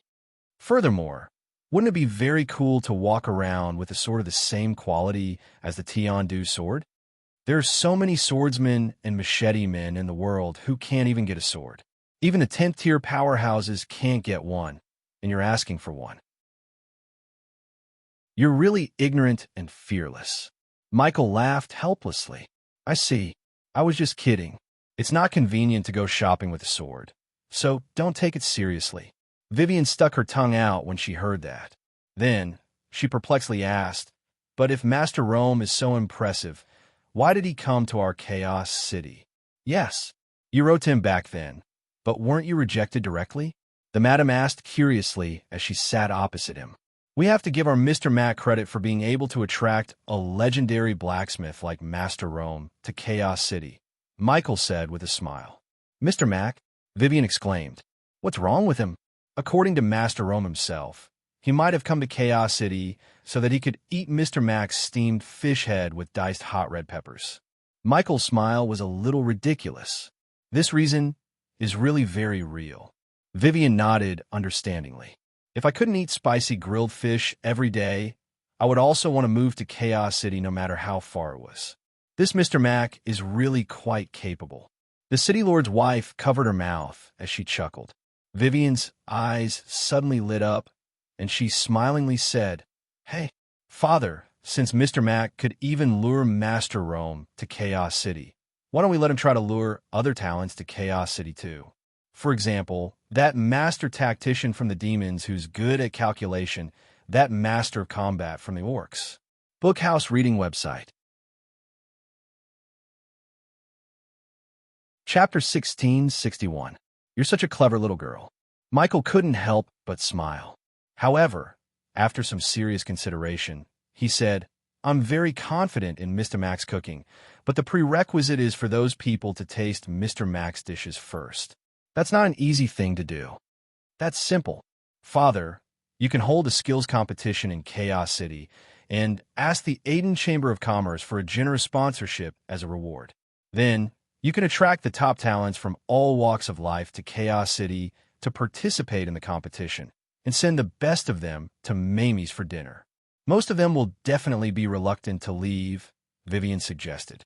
That's a good idea. A skills competition on the entire continent has never been held before.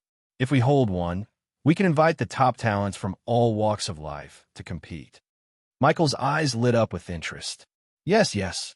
We can also hold a God of Cookery competition and invite all the famous chefs from all over the Norland continent to compete for the title of the God of Cookery. Then, many people will definitely be attracted. Not only will it increase Chaos City's influence, but if some people choose to stay, it will also increase the floating population of Chaos City and strengthen Chaos City, Vivian chimed in. Say, didn't the two of you say that we're not going to talk about work when we're out for dinner as a family? The madam looked at the father and daughter, who were getting more and more excited as they talked. Then, she rolled her eyes at Michael and said, "You can talk about work with Vivian even without your subordinates." Michael smiled and said, "I didn't expect Vivian's ideas to be so unique. She gave me a lot of inspiration. You don't say? I even want her to work in the City Lord's Castle Secretariat.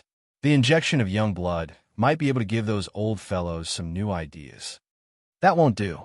I've already prepared for the Chaos School's teacher recruitment exam. I'm going to fight for education with Luna for the rest of my life. I'm not going to get involved in the politics of you adults." Vivian immediately shook her head with a tragic expression. "Don't be so smug.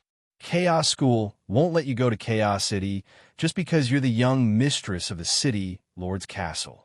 You've only been preparing for a short while, and you're already so confident." The madam poured a bucket of cold water on Vivian. "Mother," Vivian pouted, feeling a little wronged. "How can that be? Our Vivian is very outstanding. Although she is a little eccentric, she has read more books than most of the teachers in Chaos School. She is very knowledgeable and has the heart to educate others. I believe she will have no problem passing the teacher recruitment test," Michael said to Vivian with a doting smile. Father knows me best." A smug smile immediately appeared on Vivian's face as she winked at her mother. "You just spoil her," Madam smiled grumpily. "I only have one daughter. If I don't spoil her, who will?" Michael said matter-of-factly. It didn't take long for the carriage to stop, and the coachman's voice came from outside. "My lord, Mamie's here. Let's get out of the car, madam. I'll take you to try Mr. Mac's cooking today." Michael smiled and got out of the car. "Mother, the spicy grilled fish really is super delicious. You'll see if I was just bragging today," Vivian said in a boastful manner. "All right, let's get out of the car." The madam held onto Vivian's hand with a smile and said, "Let's not talk about whether it's delicious or not, but I still have to thank Mr. Mag in person for curing your illness for so many years. He's your savior, so we can't forget his kindness." The horse-drawn carriage from the City Lord's Castle stopped here, and there were many people watching from the back of the long line. "Master Rome, I know I was wrong. I was blind and short-sighted. Please forgive me for offending you this afternoon." Cyril stood beside Master Rome with his head almost touching the ground. His voice was trembling, and his face was flushed. All of the customers in the line looked over, and some passers-by also stopped to watch. Many of the customers recognized Cyril as the arrogant Cyril who wanted to recruit Master Rome this afternoon. Who would have thought that he would be begging for Master Rome's forgiveness now? Cyril wanted nothing more than to find a hole to hide in. He was quite famous in the business world of Chaos City, and was once regarded as the successor of Family Moreton, as well as the next leader of the family. Now, he was apologizing to a dwarf and begging for his forgiveness. Are we not going to talk about the deal? Master Rome looked at Cyril with a smile. I wouldn't dare. I have eyes, but I can't see. Please forgive me this time, Grandmaster. Cyril's face was burning as he stole a glance at Master Rome. If he couldn't get Master Rome's forgiveness today, it would be a sleepless night for him. Forgive. Rome looked at Cyril. He actually didn't take his actions in the afternoon to heart. It was a novel experience. After all, he hadn't met such a person in Isen Castle. However, he could roughly guess the reason why Cyril came back and apologized to him. Although it wasn't his intention, those customers who couldn't get a weapon would always try to please him. As a result, no one dared to pass by his forge in Isen Castle for a long time. They were afraid that they would be accused of being disrespectful to a master and thrown in front of Master Rome. He wasn't sure how many customers had followed him to Chaos City, but he was sure that this tradition would continue. Rome didn't want to cause trouble for the City Lord's castle when he first came to Chaos City. He was prepared to accept Cyril's apology and let this matter go. Hey, aren't you the grandpa who sells cleavers in Isen Castle? Why did you come to Chaos City? Right at this moment, a soft and cute voice sounded from his side. Rome turned around when he heard that, and his gaze landed on the little girl who came through the crowd. She was wearing a white fluffy down jacket, and her two ponytails were swaying up and down as she jumped. Her exquisite and cute face was filled with surprise and joy. It was Meg's adorable daughter. Everyone gasped when they heard that. Little Boss actually called Master Rome a grandpa who sells cleavers. This was a huge offense. Master Rome was known as the #1 blacksmith on the Northern continent. Calling him a cleaver was an insult. Great, you're giving me a way out. Meg, I think it's your turn to cry now. Cyril's eyes lit up when he heard that. He looked at Amy, who was bouncing over, and stood up immediately. He said in a deep voice, "How dare you, little girl? Oh, it's little Amy. You've grown taller again." Before Cyril could say anything, Rome was already looking at Amy with a doting smile and said, "Cleavers aren't easy to sell, so I came to Chaos City to sell them. It's all right. I'll get Father to buy a few more." Amy consoled Rome as she looked at him. "There might not be steamed fish head with diced hot red peppers, but there will be bread." Everyone stared at this scene with their eyes wide open. Why isn't he following the rules? Cyril also looked at the smiling Master Rome in disbelief as he felt a lump in his throat. Bookhouse Reading Website.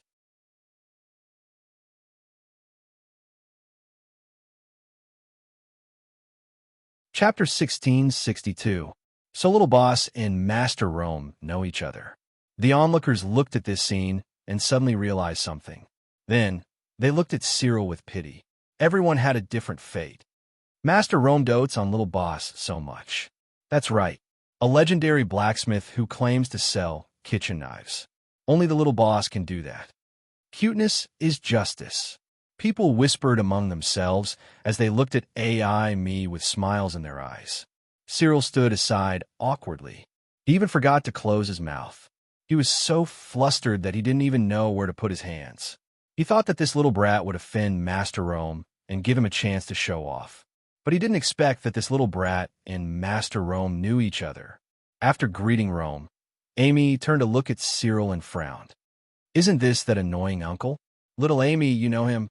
Rome, who was ready to forgive Cyril, asked with a smile. "Yes, this uncle is really annoying. He made things difficult for the kind teacher Luna and the beautiful Gloria. Anyway, he's a habitual bad guy." Amy nodded and looked at him with disdain. Cyril stared at Amy. He didn't expect to be kicked out at the last minute, and in such a critical way. "Master Rome, please listen to me. It's not like what she said. I'm actually a good person," Cyril hurriedly explained. "TSK, he's not a good person. He's a good-for-nothing old man. He's so annoying." Vivian, who had already moved to the periphery, curled her lips and said with disdain, "It seems that Jeffrey will have a headache this time." Michael smiled.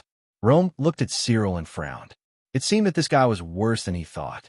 It wasn't a coincidence that he was showing off in front of him. If he wasn't afraid of being beaten to death by his followers, he wouldn't have appeared here and apologized so sincerely. Cyril's heart was beating wildly. His legs began to tremble, and he almost couldn't resist the urge to kneel down. Although I don't know you, it seems that you didn't do it on the spur of the moment. As an adult man, you should be responsible for your actions. Rome looked calmly at Cyril, who was about to kneel down. Also, I hate it when people pester me, especially men. You can either walk away quickly or wait to be kicked out. Cyril's half-bent legs suddenly straightened. His heart sank. He glanced at Joey and Joss, who were about to step forward, and knew that he was done for today. He bowed to Rome with red eyes, turned around, and walked quickly towards the carriage. He had to go home immediately. Home was the only safe place. Everyone looked at Cyril's back view with pity. He was finished now. Master Rom's words were equivalent to closing the coffin for him and hammering a few iron nails into it. Master Rome, long time no see. Michael came forward with Vivian and his wife. My lord. Everyone finally noticed the city lord's family and bowed to greet them. Rome also nodded to Michael with a smile. My lord, long time no see. There's no need to be so polite. I'm also here for dinner today. Like everyone else, I'm also a customer of Mamie's.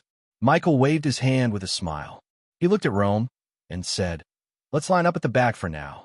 We'll talk later at the table. My lord, please go ahead. We'll stand at the back. The customers standing behind Rome all stepped back. You don't have to give way to me. We'll line up according to the rules. Michael waved his hand with a smile.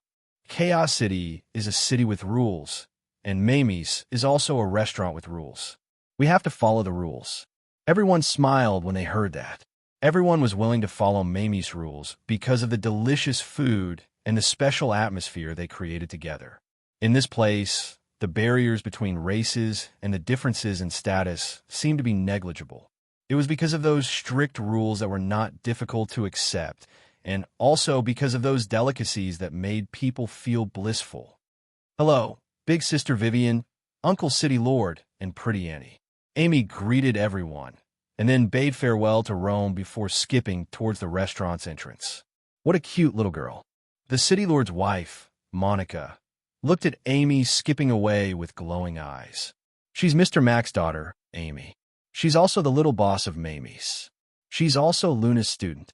She's the real treasure of Mamie's, Vivian introduced. She's so cute. She's much cuter than you were when you were young, Monica said enviously. Her mother must be so happy to have such a cute little girl. Mother, I'm still a baby, Vivian said with a complex expression. Michael tilted his head and said, Who said that? I just think our Vivian was very cute when she was young. Those big eyes, that big nose, those big ears. All right, father, you can shut up too. Vivian rolled her eyes. Am I a pig? Exactly. Didn't you always call yourself a piggy girl when you were young? Monica covered her mouth and chuckled as if she had recalled something funny. I can testify to that. Your mother isn't lying, Michael agreed. All right, I know. Luckily, I wasn't born in winter. Otherwise, I would have suspected that I was picked up from the snow, Vivian said with a resigned expression. Even if you weren't picked up from the snow, you could have been picked up from the garbage, Monica reminded with a smile. Vivian stopped in her tracks and looked at Monica with a serious expression. Mother, I won't bring you here next time. Then I'll have to come with my husband. Monica hooked her arm around Michael's with a smile. Michael shrugged, indicating that there was nothing he could do about it. All right, in that case, I'll force myself to come with you.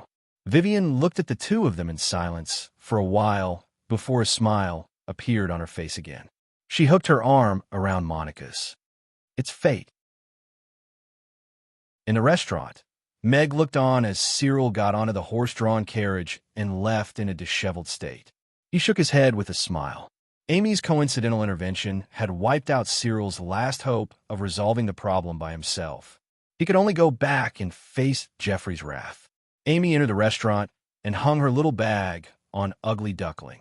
She looked up at Meg and said, Father, I just bumped into that grandpa who sells cleavers outside. He's so pitiful. He came so far to sell cleavers. Why don't we buy a few more cleavers from him? Bookhouse reading website. Chapter 1663. If he's willing, I don't mind buying a few more cleavers, Meg said with a smile. Even if it was just a cleaver made by a master Rome, it could be sold for a sky-high price. For example, the fathead fish in his hand could be used to fight a 10th-tier knight with ease. However, he didn't expect that in Amy's mind, a master Rome was just an old man who sold cleavers. It seemed like he had to introduce her to the people around her in the future. Otherwise, she would probably think that her master was just an old man who sold magic potions and had nothing to do. I see. Amy tilted her head thoughtfully and said, Then I'll persuade him to sell a few more cleavers to us. Sure, as long as you can persuade him. It would be even better if he could forge a weapon for you, Meg said with a chuckle. Weapon? I think the wand that my master gave me is pretty good. Amy looked at Meg with a perplexed expression. That's just a basic piece of equipment. You can use it before you become a great magic caster, but when you become more powerful, it won't be enough to support your power. Meg smiled and said, Although that was a custom-made weapon for you by your master, they're not real blacksmiths, after all. If you can get a master Rome to forge a weapon for you, it'll be a weapon that you can use for the rest of your life. Amy thought seriously for a while before asking, So, I'll have to use a cleaver when I grow up? Ahem. Meg coughed dryly and patted Amy's head with a smile as he said, All right, it's still too early to think about that. Go play with Ugly Duckling. Meow meow. Ugly Duckling wagged its tail with a puzzled expression and rubbed its head against Amy's calf in a fawning manner. It then lay down on the instep of her foot and rolled around on the spot to act cute. Amy kicked Ugly Duckling away, picked up the bag, and patted it with disdain as she said, Stupid Ugly Duckling, you dropped my bag on the ground. Meow. Ugly Duckling lay on the ground with an innocent expression. Am I not as cute as a school bag? No, thank you. Amy rolled her eyes at it.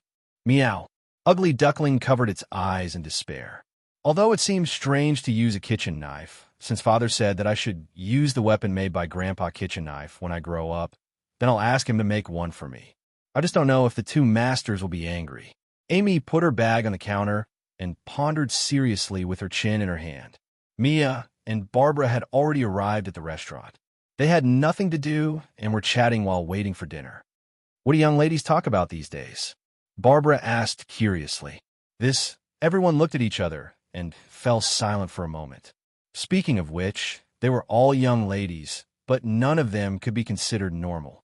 Yabamiya had been exploited in the kitchen for many years. Barbara lived like a princess in the Moon Nation's palace. Elizabeth had to bear many responsibilities and hatred since she was young. Gina only knew how to learn magic since she was young. Jane worked hard to survive on Carapace Island every day. Angela couldn't be considered a qualified succubus. As for Camilla, she couldn't be considered a young lady anymore. If they were to be serious, the only one who could be considered a normal young lady was Raina. However, she was busy preparing the hot pot base in the kitchen and had no time to join their conversation. When I was leaving school just now, I heard the ladies on the street talking about their figures. Amy looked at everyone with a smile and said, So, the young ladies should all be talking about their figures, right? Figures? Upon hearing that, everyone started to size up the people around them.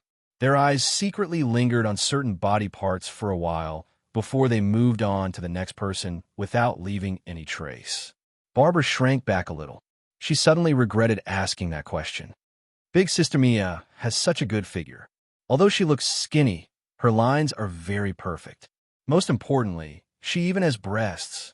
Phyllis stuck her head out and looked at Mia enviously. I have one too. Gina sat up straight and tightened her voluptuous curves. Me too. Angela stood up confidently. Elizabeth crossed her arms and didn't say anything. However, her actions spoke louder than words. Jane stared at everyone with her eyes wide open. She only realized today that the ladies all had good figures. Barbara looked at everyone and was instantly discouraged.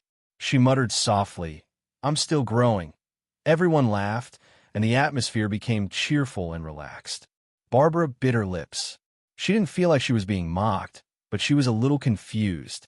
If Mia and the rest were ladies with good figures, then what was her figure? It's okay. Barbara is still a little girl. You'll grow faster if you eat more tofu pudding every day. Mia smiled and hugged Barbara's shoulder as she encouraged her. Our school's vice dean is 68 years old this year. Her figure is about the same as big sister Barbara's, Amy reminded them. Everyone was stunned for a moment before they burst into even louder laughter. Barbara raised her eyebrows. She suddenly felt a sense of danger. If it had nothing to do with age, then she wouldn't grow up. Meg couldn't help but smile as he listened to the ladies' joyful conversation in the kitchen. However, it wasn't suitable for him to participate in such topics, so he continued to grind tofu quietly. Naturally, the young ladies' topics weren't just about figures. They also talked about clothes, relationships between men and women, interesting childhood stories, their future ideal type, whether to have children. They talked about life and dreams. There were so many topics that they could talk about the whole day. However, the lives of the ladies in a restaurant were a little too monotonous. Of course, more importantly, they weren't good at stirring up interesting topics. As a result, they could only talk about low-level topics, such as whose figure was better. Otherwise, they could sit here and talk about the interesting and secret stories of their respective races. For example, the history of the Frost Dragon tribe's former chief's valiant rise to power, or the history of the vampire tribe's new chief eating grass, or the unspeakable history of the succubi. These were all topics that could be casually talked about for 3 days and 3 nights, and there was no need to worry about the level of excitement. Looks like it's very necessary to find time to do a team building in the restaurant and teach these ladies, who aren't good at making friends, how to chat. Meg calculated in his heart. Tomorrow was a holiday, but Raina's Manna Hot Pot restaurant was opening for business, so the team-building plan had to be pushed back a little. The dishes are ready. Everyone, get ready to eat. Meg walked out of the kitchen with a tray in his hand. Everyone consciously went to get the dishes themselves. Boss, what's my figure? Barbara looked at Meg and asked the question that had been bothering her for a long time. Meg glanced at Irina, then looked at Barbara and thought seriously for a while. He said, "It's probably Little Red Riding Hood." Little Red Riding Hood? Barbara was puzzled. The others also looked at Meg in confusion. What did that mean? Little Red Riding Hood is so pitiful. Her grandmother was eaten by a wolf, Amy mumbled as she chewed on a drumstick. No pop-up window. Chapter 1664. Translator. Endless Fantasy Translation Editor. Endless Fantasy Translation. Barbara thought about Amy and Meg's words seriously and shook her head in confusion. But I don't have a grandmother. Barbara thought about Amy and Meg's words seriously and shook her head in confusion. But I don't have a grandmother. Elizabeth's mouth twitched. She lowered her head and ate a mouthful of Yangzhou fried rice to stop herself from laughing. This guy is really indecent, Camilla thought to herself as she glanced at Meg. Irina smiled meaningfully. She didn't expect him to have learned to speak to this extent. That's right. Let's eat. Meg nodded while holding back his laughter. He picked up his chopsticks and started eating. That's ridiculous. Barbara frowned. She still didn't understand what was going on. She could only pick up her chopsticks and start eating. Father, I know I was wrong. Please save me. Please save me. Cyril returned to the Moreton Manor and crawled into the study. He knelt on the ground and cried while hugging Jeffrey's leg. Jeffrey looked at him coldly and didn't say a word. Gloria didn't want to help me. She could have put in a good word for me, but she didn't because of her own selfish reasons. Shut up. You can be a human. Jeffrey raised his leg and kicked Cyril to the ground. He looked at him coldly and said, You brought this trouble upon yourself. What right do you have to ask Gloria to speak up for you and settle it for you? Is it because you, as her uncle, take good care of her family? Or do you think you're so shameless that everyone has to take care of you? Cyril was a little stunned by the kick. It took him a while to come back to his senses. He quickly shook his head and said, No, Father, let me explain. Shut up. Since Master Rome didn't accept your apology, it means you have to bear the consequences of this matter. No matter how you try to shirk the responsibility, this is something that can't be changed. Jeffrey interrupted Cyril. Save me, Father. I really know my mistake. Please plead for me. Our family, Moreton, is one of the 4 major families in Chaos City, and you're the president of the Aden Chamber of Commerce. As long as you plead with the city lord, he will definitely help." Cyril was so anxious that tears began to fall. "From today onwards, I will remove all your positions in the family and take back all the properties under your name. You will be grounded at home for half a year, and your family's expenses will be changed to 5,000 copper coins," Geoffrey said coldly. Cyril was stunned and said in shock, "Father, you're so ruthless. If it weren't for the fact that we were father and son, I would have thrown you out right now," Geoffrey said coldly. Cyril looked at Geoffrey's cold expression, and his heart sank. He swallowed the words that he was about to say. He had no doubt that Geoffrey would do such a thing. If he were to be chased out of the family now, his next step would be to die on the streets. Yes, Cyril got up from the ground and left the study in a daze. Removing all his positions, taking back all the properties under his name, and being grounded at home for half a year basically meant that he had been removed from the list of successors.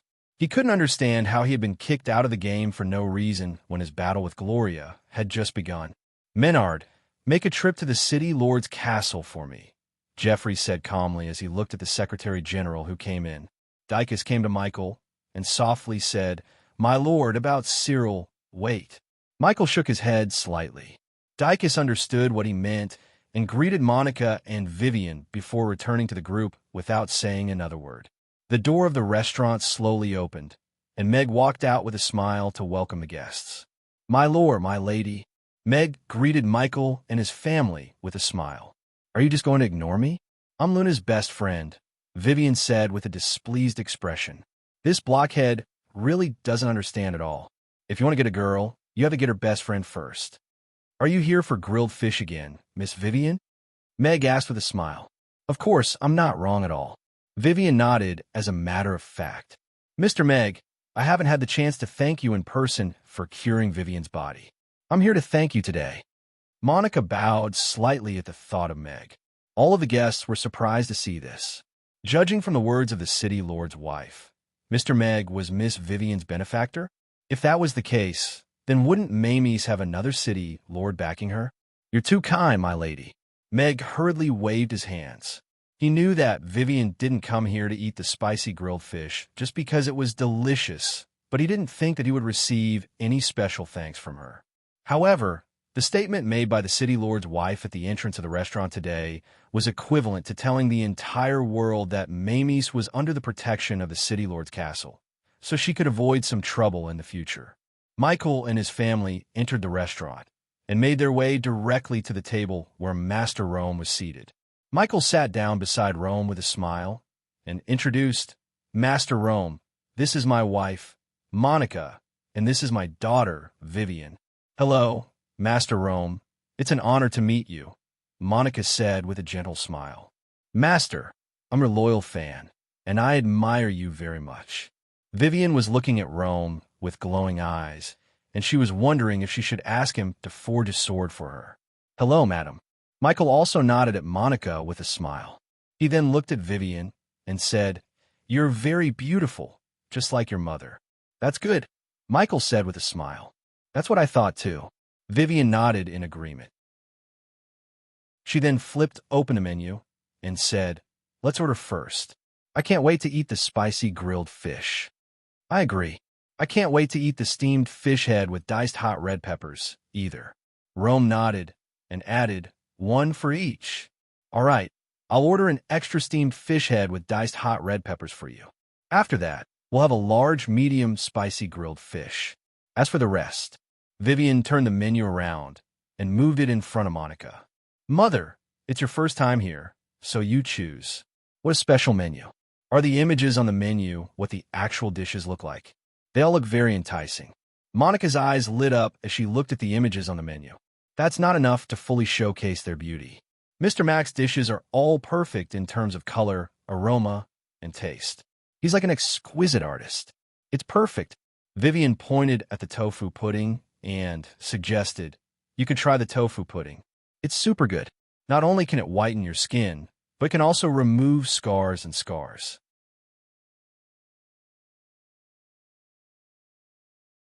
Chapter 1665. Master Rome chatted merrily with Michael's family, and the dishes were soon served. Everyone chatted as they ate, and the atmosphere gradually became more relaxed. Just as Michael had said, it was just a family dinner, and they only talked about some interesting things. They didn't mention anything about recruitment. Meanwhile, Dicus and Rome's two disciples sat at the table next to them and ate quietly. Joss and Joey weren't surprised that their master could chat so casually with the city lord of Chaos City. After all, the people lining up outside the forging workshop in the past were all powerful powerhouses for various races. Mr. Mac is indeed the #1 chef in Chaos City. Regardless of whether it's the tofu pudding or the grilled fish, the taste is amazing and mesmerizing, Monica exclaimed. This was her first time eating at Mamie's, and she had only heard Vivian's praises in the past. Today, she realized that there was no falsehood in her words. Hee, I didn't lie to you, right? I'll bring you along next time, Vivian said smugly, as if she had just shown off something amazing. You're trying to trick me into paying for you again, aren't you? Monica chuckled. Of course not. Vivian put a piece of grilled fish in her mouth and pretended not to know anything. Speaking of which, the weapon rankings haven't changed for many years. I wonder when Master Rome is going to update it? Michael looked at Rome with a smile. The Norland Continent weapon rankings have been around for 100 years and recorded the top weapons on the Norland Continent. It had always been determined by the Blacksmiths Association and was originally a very stable ranking. After all, legendary weapons weren't that easy to forge. However, Master Rome was the biggest variable on this ranking. Every time he forged a new weapon, the ranking would change and even shake the positions of the top 10 weapons. However, it had been 5 or 6 years since Master Rome last forged a new weapon, and there were still many people lining up outside the forging workshop. However, no one had heard of him promising to forge a weapon for anyone, so there were some rumors. Some people said that Master Rome had run out of ideas and couldn't forge a better weapon anymore. Some people said that Master Rome was too old to swing a hammer. Some people even said that Master Rome had a bad memory and would not forge new weapons. There were many rumors, but none of them had been confirmed, which made people curious. Michael had met Master Rome more than 20 years ago. When he saw him again today, Master Rome seemed to be older, but he seemed to be in good spirits. His hands and feet were nimble, and he did not seem to be unable to wield the hammer, nor did he seem to have a bad memory. As for talent, if a Rome master was not talented, then there would be no talented blacksmiths in the world. Therefore, Michael was only curious about when Master Rome was going to create his next weapon. He had no doubt that Master Rome's next weapon would be able to enter the weapons ranking list. I haven't thought about it yet. Maybe I will, maybe I won't. It depends on fate. A good weapon has to meet the right person. Rome shook his head with a smile. Fate is wonderful. Michael also smiled. He did not think that Rome was pretentious. The Tian-Du sword was not made by Master Rome for Meg Alex. This sword had been passed down in the Alex family for more than 200 years. However, Meg Alex had defeated countless strong enemies with this sword. He had slain dragons in the sky and killed demons in the sea. This sword had risen from the top 100 to the 3rd place on the weapons ranking list. No matter how good a weapon was, if it was not worthy of its owner, it would only become a piece of art. Master, do I look like the fated person? Vivian put down her chopsticks and looked at Rome expectantly. Miss Vivian, you don't even need to use a kitchen knife. Even if you are fated, you won't be able to use it. Rome smiled. Well, it seems that I'm not fated enough. Vivian shrugged. She was not disappointed. After all, she could not wield a sword or a kitchen knife. Dicus went out for a while and soon returned. He whispered something into Michael's ear. Michael nodded slightly. He looked at Rome with a smile and said, Master Rome, I invited you to a family banquet today, but I have to trouble you with something. Please go ahead, Lord. Rome nodded slightly. The person who offended you today is Geoffrey Moreton's second son. The Moreton family is one of the 4 major families in Chaos City. As the president of the Aiden Chamber of Commerce, Geoffrey has contributed a lot to the development of Chaos City. I know that his son likes to stir up trouble, and he should be taught a lesson for offending you. However, You also know that those fans will do anything to please you. Hence, I hope you can forgive him here. As for teaching him a lesson, I'll leave it to his father. Is that okay? Michael asked with a smile. Oh, I see. Since you believe that his father can teach him a lesson, I won't fight to teach his son a lesson for someone else. Rome nodded. He turned to Joss, who was sitting at the side, and said, Go to the new workshop and tell them what I said. Then, this matter will be settled. Yes. Joss took a Ruggiamo and quickly walked out of the door. Thank you. Michael cupped his hands. It's nothing. Rome shook his head with a smile. He picked up a piece of steamed fish head with diced hot red peppers and put it in his bowl. Miss, the news just came from the manor. Cyril has been removed from all his positions, and all his properties have been taken back. Mars walked quickly into the office and said to Gloria, who was reading the account book seriously. Gloria's eyes lit up. She put down the account book in her hand and looked at Mars. Is he still qualified as the successor? He didn't mention it. Mars shook his head. However, since Master has dealt with it this way, it seems that he can no longer tolerate Cyril's behavior.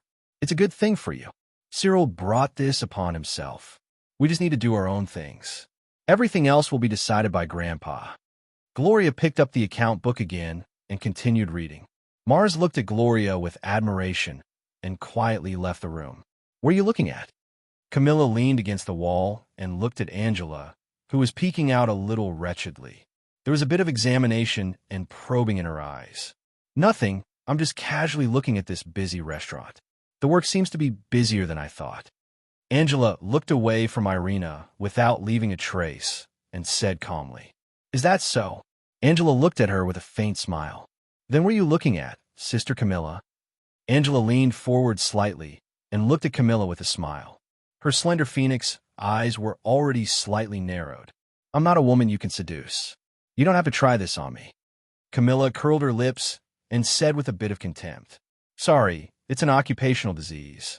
Angela looked away and shrugged apologetically. She was a little puzzled. However, with Countess Bartoli's reputation and strength, why would she be a waitress in charge of cutting ingredients at Mamie's? Could it be that you've taken a fancy to the boss? I must be blind to have taken a fancy to him. Camilla rolled her eyes and looked at Angela. I don't understand. With your talent and strength, you should be able to become the heavenly maiden of the succubus clan. There should be a lot of things you have to do. Why would you come here to be a waitress? Could it be that you've taken a fancy to the boss? I must be blind to have taken a fancy to him. Angela also rolled her eyes. The two looked at each other and saw a trace of inexplicable light in each other's eyes. It was the same kind of aura. No pop-up window. Chapter 1666. Camilla sized Angela up. Her long and slender legs wrapped in white stockings were extremely attractive, and that cute pink tutu dress displayed her charm to the fullest. She crossed her arms in front of her chest, making her voluptuous breasts even more eye-catching. She was a woman who was both cute and seductive. No man would be able to reject her. Of course, it wasn't her favorite style. Miss Gloria was her true love. However, as a woman, she had to admit that Angela was the most beautiful succubus she had ever seen. As for being the most seductive, she was still far from it. She was far from being a succubus in a red light room in an alley on the Demon Islands. This kind of thing had to be experienced before one could understand. What she was curious about now was why Angela, a succubus with the strength of an 8th level, came to work as a waitress at Mamie's. The succubi had been having a hard time for hundreds of years. The succubi who had lost all their top powerhouses in the racial war seemed to bear some kind of curse at the same time. Very few succubi were able to advance to the 7th level, not to mention the top powerhouses of the 10th level. They only had beauty and charm, but they didn't have the strength to protect themselves. The succubi became the target of bullying by the other races. Their territory had long been invaded, and the succubi who wandered all over the place relied on selling their bodies to barely survive. They were no longer the coveted and revered succubi of the past. Angela was the most powerful succubus she had ever seen. She should be less than 20 years old, but she already had the strength of an 8th level. She had broken through the 7th level curse and displayed an extremely powerful talent for cultivation. There was a legend among the succubi. One day, the queen of the succubi would break the curse and lead the succubi to rebuild their home, to regain their former glory. However, in the past hundreds of years, several suspected queen of the succubi had appeared, but in the end, they were unable to lead the succubi to glory. This legend gradually became a joke among the other races. In the past, the vampire race and the succubi were quite close. Camilla knew that this wasn't the succubi's wishful thinking. The legend of the queen of the succubi didn't start when the succubi declined, but started in an even more ancient era. However, at that time, the succubus king's mission was to make the succubus race a peak race. After the succubus race was destroyed, the mission became to rebuild their homeland. Compared to the previous succubi who had spent hundreds of years to barely reach the 7th level, Angela had reached the 8th level at the age of 20. The talent she displayed made it easier for people to associate her with the legend of the succubi king. Why would such a young succubus who had been given the mission of the succubus clan willingly work as a waitress at Mamie's? Could it be that she also has an unspeakable photo stone in Meg's hands? Camilla's gaze was filled with realization and pity. Angela was also sizing up Camilla, who was wearing a long black dress. She was also puzzled as to why the princess of the vampires, Countess Bartoli, would hide in the kitchen of this small restaurant and willingly cut vegetables. One had to know that the vampires were one of the top 10 demon races, and Camilla's identity was extremely noble. Moreover, when she was wandering around the demon islands, she heard that Countess Bartoli was an extremely arrogant, blood-sucking bitch. There were also rumors that she was a sadist. Count Bartoli's untimely death might have something to do with it. She still believed the first half of the sentence. But as for Count Bartoli dying because he couldn't stand the sadist, that was pure nonsense. After all, that short-lived Count Bartoli died suddenly on the eve of his wedding. Even if Camilla really had such a hobby, she didn't have the time to display it. With her identity, there was no such thing as not having enough money to eat. Even if she lived in Mamie's and ate 3 meals a day, it was just a small matter to her. There was no need for her to stay at Mamie's and work as a shameful vegetable cutter. It seems that she might have taken a fancy to the boss. If it's not the boss, then it's someone in the restaurant. Apart from a boss, the rest of the people in the restaurant are all women. So, she likes women? Angela's eyes lit up as she felt that she had found the key point. Cough. It seems that there are some similarities between us. Camilla coughed lightly and said, since Meg had something on them, then they were friends. Maybe that's the case. Angela shrugged slightly. She was a little surprised that Camilla actually knew that she didn't like men, but she didn't expect her to be so frank. Since we have a common goal, why don't we form an alliance? Camilla took a step forward and lowered her voice. A common goal. Angela's eyes showed some vigilance. This word was very subtle. Could it be that she also took a fancy to her? I know your worries, but you have to know that you can't handle him alone. I can't either. Camilla looked into Angela's eyes and said with a sincere face, you should trust me here. Angela looked at Camilla and thought seriously for a while. As she said, she didn't have the confidence to win Irina's heart by herself. After all, she had the famous Alex by her side. He wasn't that easy to handle. I agree to this alliance. Angela nodded. She hesitated for a moment and said, but after this matter is done, how should we split it? Of course, this word might not be accurate. Split it? Camilla frowned. She only wanted to take back the photo stone and that unfair contract. She shook her head and said, I don't think we need to split it. If we don't split it, Angela glanced at Camilla and thought to herself, could it be that she wants the 3 of us to live a happy life together? That sounds not bad. Angela, please help to serve the food to the designated hot pot area. At this moment, Raina's voice sounded from aside. Okay, Angela agreed. Then she reached out her hand to Camilla and said softly, I believe we can succeed. I believe so too. Camilla shook Angela's hand and formed the alliance of the century. Amy hugged Ugly Duckling behind the counter and hesitated for a long time before she finally made up her mind. She placed Ugly Duckling on the counter, jumped down from the high stool, and skipped over to Rome's table. She looked at Rome with a serious expression and said, "Grandpa, can you make me a cleaver?" "Cleaver?" Rome looked at Amy with a smile and asked, "Little Amy, why do you want a cleaver?" Michael and his family of 3 also looked at Amy curiously. The last person who asked Master Rome to forge a cleaver for her was Mr. Mac. They didn't expect little boss to come again. "I asked Father to buy your cleaver. He said it would be great if you were willing to forge a weapon for me. But you only know how to forge cleavers, so I can only ask you to forge a cleaver for me." Amy tapped her index fingers in front of her and worriedly said, "I just don't know if Master will be angry if he finds out. After all, they don't look very mature." Chapter 1667. Everyone was surprised by Amy's words. They didn't expect Master Rome to only know how to forge kitchen knives.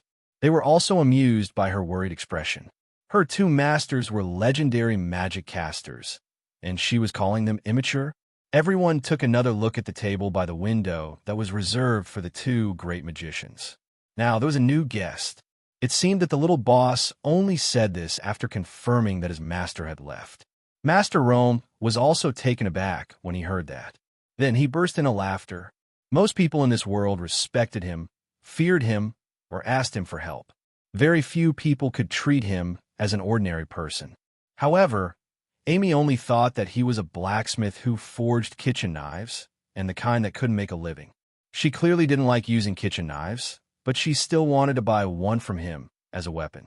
This childlike innocence and kindness made him feel warm and touched in this foreign land. Little Amy is the disciple of Crassus and Julian. She should be the first magic caster on the Norland continent to cultivate both melee and long-range magic at the same time, and ice and fire magic at the same time. Michael looked at Amy and joked, "If she uses a kitchen knife as a weapon, her 2 masters will be furious."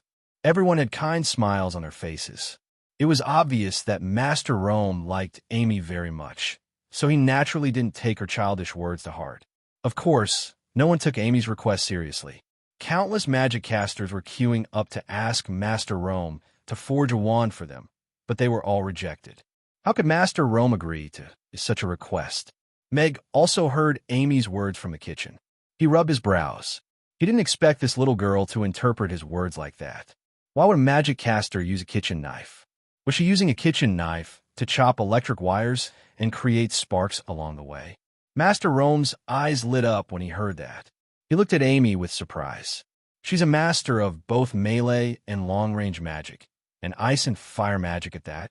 He only knew that this little girl should have learned some magic, but he didn't expect her to learn from Crassus and Julian at the same time. "Actually, I also want to learn light magic and practice swordsmanship," Amy added. "Isn't that enough?" Everyone looked at Amy in surprise. She was only 4 years old, but she wanted to learn other magic and practice swordsmanship. "What?"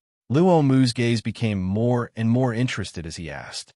"I heard that the fireworks set off by fire and light magic are very beautiful." Amy's to see if it's true. Everyone fainted at the same time. They didn't think that it would be such a strange reason. "That does sound pretty good." Rome thought seriously for a while and nodded. "Right? I knew it," Amy said happily. "What about swordsmanship? Aren't you a magician? Why are you practicing swordsmanship?" Yes. I want to be a knight, the kind that can fly into the sky with a sword and stab down evil dragons." Amy nodded. Her eyes were already sparkling. "Then I'll set off beautiful fireworks to celebrate." "So, you're learning magic just to set off beautiful fireworks?" Rome said with a smile. Everyone looked at her. "Nope. Magic can also fly. When I'm happy, I can set off fireworks. When I'm unhappy, I can set off hailstones. When I don't feel like fighting, I can set off little lotuses. It's very convenient." Amy shook her head. "It's very invulnerable." Everyone blinked. It sounded like it was true, but it also didn't seem to be the case. Magic, was it really just for convenience? Of course, not many people took Amy's words seriously. After all, it was already very difficult to become a great mage by specializing in one type of magic. Not to mention, Amy was already practicing both fire and ice magic, and was also practicing both close-range and long-range magic. Close-range magic, long-range magic, swordsman, ice, fire, and light magic. Master Rome thought seriously for a while, then looked at Amy and said, "Little Amy, I'm not sure if I can make the weapon you want. When I have the inspiration, I'll tell you." Does this mean he's agreed? Master Rome is a man of his word. As long as he agrees to an order, he will never break it. This doesn't count as an agreement, right? Master Rome was just thinking about it. Who can withstand that? It has to be a magic wand and a close-range magic staff. Not only does it have to withstand the destruction of fire and ice magic, but it also has to be able to be used as a sword. It has to be able to kill dragons in the sky and cut vegetables in the kitchen as a kitchen knife. This request, isn't it too much? People looked at Master Rome and Amy and whispered to each other. Perhaps they were witnessing the first moment of the birth of a great weapon. Of course, it could also be an unreasonable request from a cute little girl. Is it so difficult to make a kitchen knife nowadays? Amy frowned and looked at Master Rome. She thought for a while, then nodded and comforted him. "It's okay. I'm not in a hurry. Take your time and think about it. Tell me when you've made up your mind." "Okay." Master Rome nodded with a smile. He cleaned up the remaining half of the fishbone on the plate and got up to look at Michael. "I have something to do today, so I have to go back early. Thank you for your hospitality." "Okay. Take care, Master Rome." Michael also got up and said with a smile. Monica and Vivian got up to send him off. "Goodbye, Grandpa." Amy also waved at Master Rome and reminded him, "Remember, does that count as a promise? A magic wand that can be used as a sword. What an unreasonable request," Meg mumbled in his heart as he watched Master Rome leave in a hurry. However, Master Rome was probably the only blacksmith in this world who could satisfy Amy's unreasonable request. Unsurprisingly, whether Master Rome would forge an exclusive weapon for Little Boss became the hottest topic among the customers. "Father, do you think little Amy is Master Rome's fated person?" Vivian asked Michael. "Maybe. From the moment he left Isen Castle and came to Chaos City, it's not impossible for him to do anything." Michael took a sip of wine with a smile and said, "Besides, I don't think you can find a weapon that's more unreasonable than this request. It might be an interesting challenge for him." "I also want to see if such a weapon really exists," Vivian said with glowing eyes. "Father, the old grandpa who bought the cleaver, is so pitiful. He even needs inspiration to forge a cleaver." Amy walked to the kitchen door and looked at Meg sympathetically. "It's all right. Let's just wait for his news. Maybe he can forge the weapon you want." Meg turned to look at Amy with a smile. Even if his cleaver is a little ugly, let's buy one." Amy nodded. "Okay." Meg nodded with a smile. "If you like Daddy's Restaurant in the Other World, please bookmark it. Daddy's Restaurant in the Other World is a hot bar with the fastest updates." Chapter 1668. "Master, are you really going to forge a weapon for that little girl?" Joey looked at Master Rome in the carriage and asked, "Don't you think this is a very interesting challenge?" Master Rome smiled expectantly. "I've forged countless swords, magic wands, and magic staffs, but no one has ever made such a complicated and unbelievable request. But she's only a 4-year-old girl." Joey looked at Master Rome and whispered. He was still puzzled. There were many nobles and 10th-tier powerhouses who were lining up to ask Master Rome to forge a weapon for them. But Master Rome was interested in the request of a 4-year-old girl. Joey knew very well that this could be Master Rome's last work. It would be a pity for the whole continent if it was wasted because of a little girl's rude request. Do you think Crassus and Julian are fools? With their personalities, they were able to compromise and accept little Amy as their disciple. She must be very talented and has a bright future. Master Rome smiled and continued, "Moreover, even though she's only 4 years old and is still very weak now, the weapon I want to make is the strongest weapon that she can still use when she becomes a top powerhouse." Joey thought for a while and said worriedly, "But if that's the case, I'm afraid that the weapon won't be able to occupy a good position on the weapon ranking list." Haha, that's just a boring ranking list. To be on the list, the strength of the weapon user is more important than the weapon itself. Master Rome shook his head. The Tian-Du sword is just a hard and heavy sword. It was made in the early years for practice, but because of Alex, it's ranked third on the weapon ranking list. But there are very few swords in the world that are harder and heavier than this. Joey corrected him. The master always looked at his previous works with a harsh eye. Even the Tian-Du sword had been criticized by him as worthless. However, it was also because of people like Master Rome that he could continue to climb the peak and create legendary weapons one after another. Tell the workshop to speed up the construction. We'll go back to our residence. Master Rome closed his eyes and began to think of a new weapon in his mind. He was very clear that the challenge this time would be unprecedented. However, it was also because of this that his heart, which had been silent for a long time, began to throb. Yes, Joey softly replied.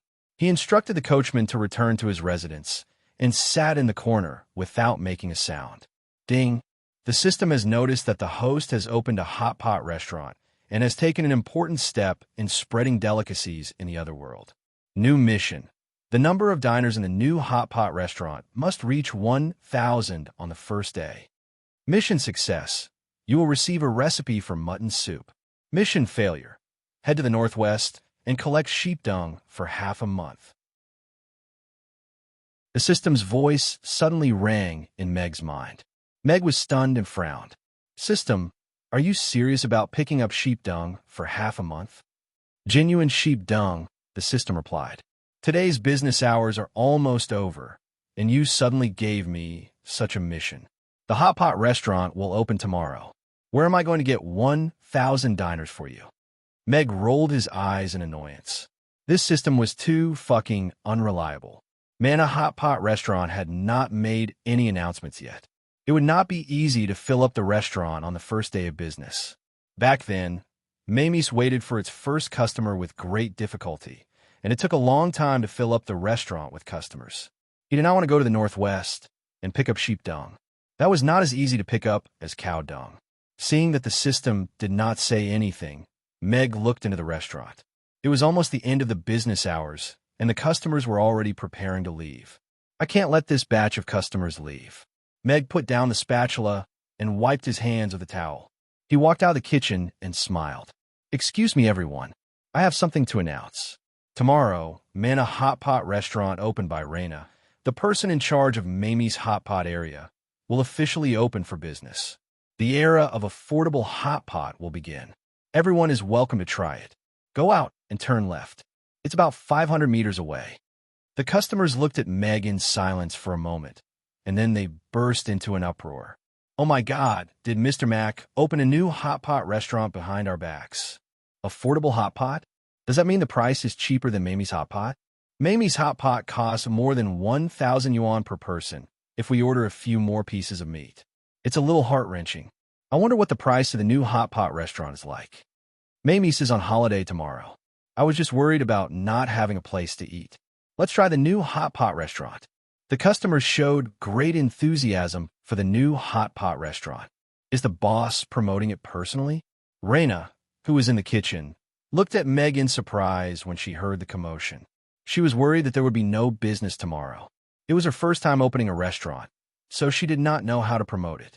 Meg returned to the kitchen with a smile. The response was good. Although there were less than 1,000 people, at least the problem of the hot pot restaurant's first batch of customers was solved. Everything was difficult at the beginning. The most frightening thing about opening a new restaurant was that there would be no customers to try it. As long as the restaurant was lively, it would naturally stimulate the desire of the onlookers to try it out and bring in the first batch of customers. As for whether the customers who tried it out could become regular customers, that would depend on how well they cultivated their inner strength. Meg was not worried about that at all. He had eaten at Mana Hot Pot Restaurant before. The hot pot base was very unique, and the spicy and clear soup had their own merits. The ingredients were high quality and fresh, and the key was that the price was less than 20% of Mamie's. The restaurant closed for business, and the cleaning work was quickly completed with 2 to 3 spells. Meg looked at the crowd and smiled. Tomorrow is a rest day. Reina's Hot Pot restaurant will officially open for business tomorrow. If you have nothing else to do, you can go to the restaurant and help out. It might be a little busy on the first day of opening. Okay, I will go tomorrow morning. Yabamiya raised her hand and said, although I want to sleep in, if there is hot pot to eat, that will be fine. Barbara also raised her hand and said. Everyone expressed their intentions and prepared to go to Reina's place to help out tomorrow. Actually, the restaurant has already arranged everything. The employees have also undergone very strict training and drills. They should be able to handle it. Reina looked at the crowd and shook her head with a smile. It is not easy for everyone to have a rest day. How can I let you continue to help out? However, everyone can come to the restaurant to eat hot pot tomorrow. It's my treat. Since Reina can handle it, then we will not go and cause trouble. We can just focus on being customers. Meg nodded.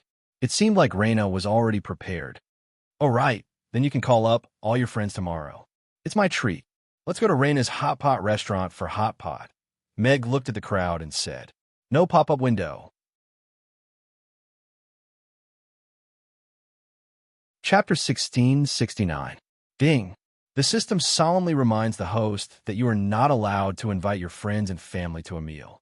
The number of new customers that you invite in this way will be counted as -3. The system's voice sounded in Meg's mind. Meg raised his brow. He realized that things were not that simple. Can I invite all my friends?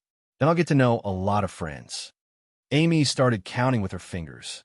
Jessica, Daphne, Ignatz, can we invite all the night elves? Phyrus asked. 20,000 night elves. Meg raised his brow. He cannot allow that. He coughed softly and said, in order not to take up too many seats, we can only take up 2 tables at most on the opening day. As for the other friends, let's invite them a few days later. Everyone nodded. They had no objections to that. Meg heaved a sigh of relief. He looked at Reina and said, Reina, have you prepared any opening activities for the opening day? I plan to give away a set of duck intestines to every table, Reina said with a nod. All right, but I suggest we only do this for a day. Reputation and a stable taste are the foundation of a restaurant's longevity, Meg said with a nod. Reina nodded thoughtfully. She had originally prepared a week of opening activities, but Meg's words were like a blow to the head, making her decide to cancel all the follow-up activities. Mamie's had never lowered their prices or given away any side dishes, but it still dominated the #1 restaurant in Chaos City with its delicious food. Mana Hot Pot restaurant's prices were already very low compared to Mamie's, and she was very confident in the taste. Everyone has worked hard today. Let's go back and rest first, Meg said to everyone with a smile. Boss, you said Shirley is back. Will they come for hot pot tomorrow? I haven't seen little cutie Anna for a few days, Yabamiya asked. I will invite them tomorrow. I think they will come. Meg nodded with a smile. Oh, this hot pot restaurant is really big. It's twice as big as our restaurant. How did such a hot pot restaurant suddenly appear? That's right. Once this hot pot restaurant opens, our family's business will definitely be gone. Outside Mana Hot Pot restaurant, a man in a mink coat and a man in a cotton coat were mumbling with their necks shrunk. There was a tinge of jealousy in their tone. Boss, it looks like they're going to officially open for business tomorrow. I'm afraid they can accommodate thousands of people at the same time. If the price is lower, some of our customers will definitely be taken away by them. What should we do? The shopkeeper wearing a cotton coat said with a worried face. What else can we do? You can't stop them from opening a shop. Casher rolled his eyes and took another look at the luxuriously decorated hot pot restaurant before turning to board the carriage that was parked at the side. We'll organize a big event tomorrow. All the dishes in our hot pot restaurant will be buy one get one free, and the fruit wine will be free, Cassia said in a deep voice after getting into the car. Boss, we won't be able to make any profit if we do that, the shopkeeper said worriedly. We have to do it even if we can't make any profit. We have to crush this new hot pot restaurant with our activities and snatch all the customers over. We still have a long way to go to make money. You go to the market and pick the cheaper ones to minimize the cost, Cassia said with a stern expression. Cassia said with a sullen face. Also, send a few people to their shops tomorrow to take a look and see what they're selling. The few markets in the south of the city belong to our family. It won't be a problem to block their supply chain. All right. The shopkeeper quickly nodded. I would like to see which other hot pot restaurant in Chaos City apart from Mamie Restaurant can beat us. A cold smirk appeared on Cash's face. Mana Hot Pot Restaurant was brightly lit, and the aroma of the hot pot base was wafting in the big kitchen on the second floor. A few big pots that were taller than a person were boiling soup stock. The elves were busy preparing for the first day of business in an orderly manner. Be careful. Pack the hot pot base in advance, and control the amount well. Raina instructed everyone in the kitchen with a tinge of nervousness in her expectant expression. Raina walked to a middle-aged elf with a smile and said, Annette, you have to accompany me to the market at 3 p.m. tonight to buy ingredients. You can go and rest now. It's all right, boss. I'm not sleepy at all. Annette shook her head. She looked at Raina with heartache and said, You've been working for the whole day, so you should go and rest first. Just leave the ingredients to me. I've already memorized the shops and stalls. I'll go and rest for a while, but I have to go with you to get the ingredients. Raina shook her head tiredly and said, Apart from the hot pot base, the most important thing when eating hot pot is to ensure the quality of the ingredients. We have to control this well. Otherwise, this business won't last long. All right, Annette nodded. Although they hadn't worked together for long, she already knew how stubborn this young boss could be when it came to certain things. Mana Hot Pot Restaurant was located near the southwest corner of the Aiden Square. With the strong driving effect of Amy's, the originally deserted southwest corner of the square gradually became lively.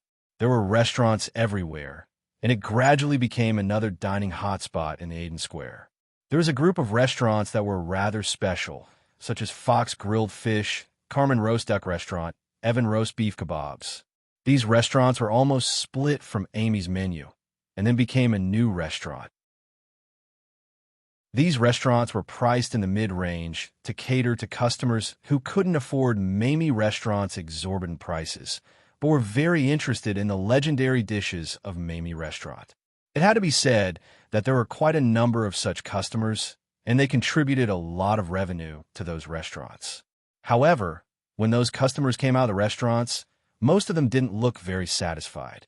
The hot-tempered ones even spat in the direction of Amy's and said disdainfully, What dog's it grilled fish? It's so expensive. It's just SOSO. Meg rode the bicycle with Amy to invite Shirley and Anna. On the way back, they happened to meet two men who came out of a shop called Kasha Hot Pot Restaurant. What dog's a hot pot? They even eat duck intestines. It smells like duck poop. I think there's something wrong with this boss's head. He thinks we're all fools, a man said with a wretched face as he held onto a tree trunk and vomited a few times. I heard that this hot pot method was invented by the boss of Amy's. This plate of duck intestines cost 100 copper coins at his place.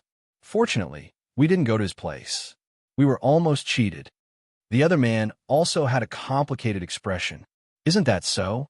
I think that Amy's is just SOSO. I even heard that they eat pig's brains. Is that something humans eat? The man holding onto the tree said as he turned around. A fireball the size of a thumb pierced through the spot where he was holding onto the tree, leaving a hole the size of a bullet hole. The other man shuddered, and his eyes widened as he looked at the father and daughter who were riding a strange thing slowly passing by. Why do you look like you've seen a ghost? The man said with a smile as he patted him on the shoulder, completely unaware of what had happened. No pop-up window.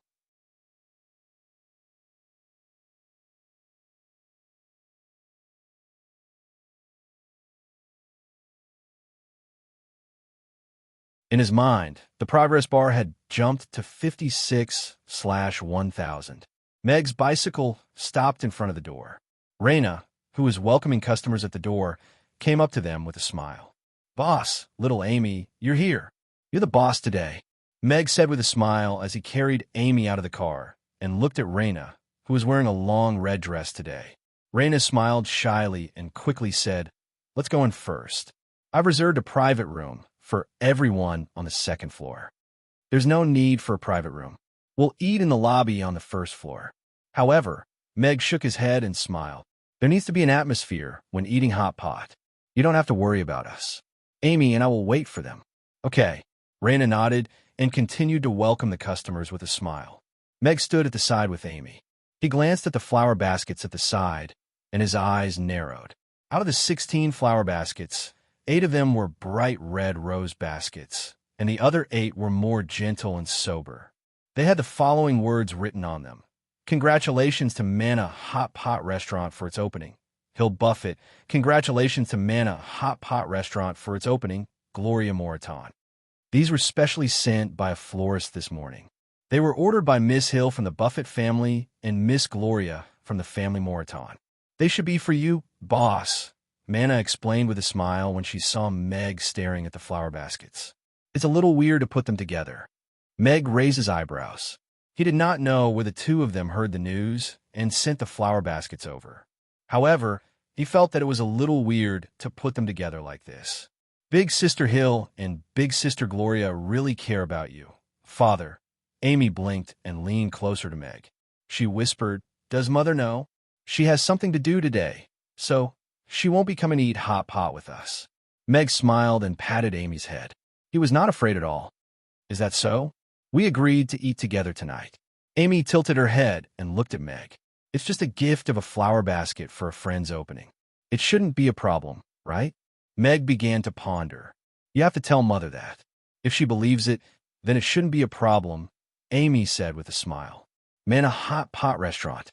This restaurant is quite big. Today is the first day of opening, and every table will be given a set of duck intestines. Why don't we give it a try? Don't worry. I've heard of this hot pot before. It's said that it was popularized by Mamie's. The average cost per person is more than $1,000. We're just having a casual lunch. There's no need to spend so much money on it. TSK, $1,000 per person? That's a little expensive. 2 orcs stood at the entrance of the hot pot restaurant and whispered to each other. They exchanged glances and prepared to go to another restaurant. Io, Mr. Mac, little boss, why are you here too? Is this Manna Hot Pot Restaurant really a branch of Mamie's? A fat man walked past the two of them and went straight to the father and daughter standing at the entrance. Isn't that the boss of Mamie's? That cute half-elf girl must be the legendary little boss. She's really lovable. This hot pot restaurant is actually a branch of Mamie's. It's said that hot pot originated from Mamie's. I didn't expect the boss to open a branch so close to this place. The cheapest food in Mamie's costs 200 copper coins, and the average cost per person for a hot pot meal is more than 1,000 copper coins. Looks like we don't have to consider this restaurant anymore. If this is a branch of Mamie's, then the taste will definitely be good. Let's have lunch here today. The people who were watching the opening of the new restaurant and were considering whether to spend money in the restaurant started to discuss softly. Some of them started to worry about the high cost, while others decided to spend money in the restaurant because of Mamie's reputation. Meg looked at Harrison, who started to pant after taking a few quick steps. He shook his head with a smile and said, It's not considered a branch. Manna Hot Pot Restaurant is a professional hot pot restaurant that specializes in affordable hot pot. The average cost per person for a normal adult is about 100 copper coins. So cheap? I remember that the last time I had hot pot, a pig's brain cost 100 copper coins. Here, we only need 100 copper coins per person to fill our stomachs. Harrison looked at Meg with a surprised expression. That's for normal humans. If it's you, Big Brother Blue Fatty, you should be considered too. For normal humans, so it costs 250 copper coins. Amy corrected him. Not bad. Meg praised as he patted Amy's head.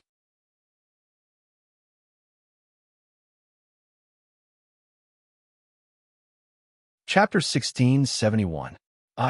Harrison opened his mouth and snorted proudly. I can eat 3 servings. Big Brother Blue Fatty, you'll scare the pretty ladies like this, and you won't be able to find a wife, Amy warned seriously. Harrison thought for a while. Then I'll eat less. Please come in. Meg nodded with a smile and gestured for Harrison to go in. Then I won't stand on ceremony. When George and his family arrive later, please show them the way. Harrison hurried into the restaurant excitedly. 100 copper coins per person. The customers at the restaurant's entrance were all shocked when they saw Harrison waddling in.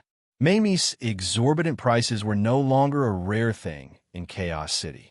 A meal could easily cost hundreds or thousands of copper coins, and that made many people who did not have enough money to afford to stay away. Meanwhile, the new restaurants with strange names that were said to have been taught by Mamies became a place for people to go to satisfy their curiosity. Usually, people who went to such restaurants would have two reactions. One would think that they had really gone to Mamies and praise the deliciousness of that dish generously. The other would be disgusted by that strange dish and then blame it all on Mamies and even trample it into the ground. Everyone knew that those rich people were not fools, but they did not want to admit that they could not afford to eat at Mamies. So they went to eat at a restaurant that was imitating it. Hence, many people could only be furious. But today, the boss of Mamies actually opened a hot pot branch, and the price had dropped from 1,000 copper coins per person to 100 copper coins per person. How could it not cause a commotion? 100 copper coins. You can't afford to lose out. You can't afford to be fooled. Why don't we go in and give it a try? Let's give it a try.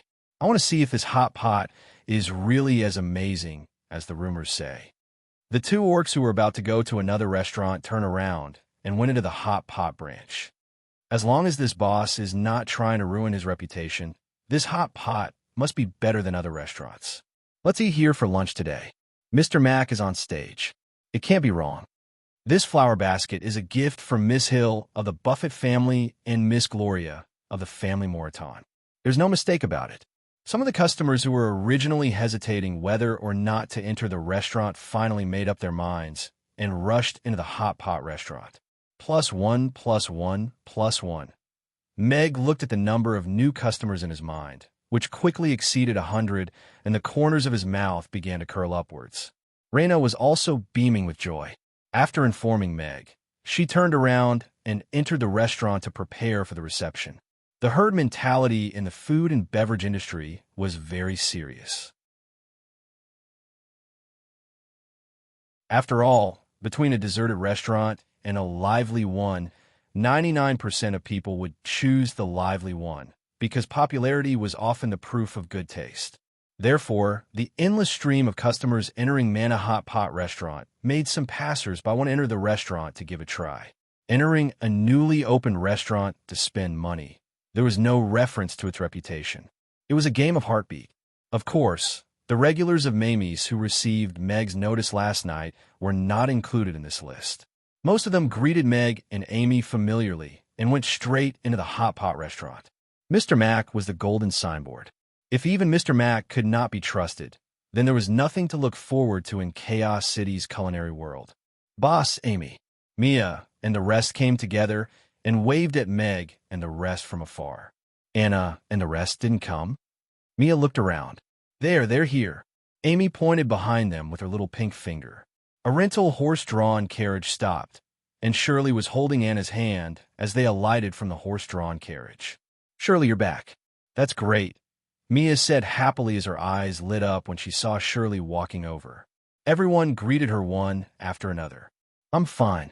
Sorry to have made everyone worried, Shirley said apologetically with a nod. All right, everyone is here. Let's go in and find a seat.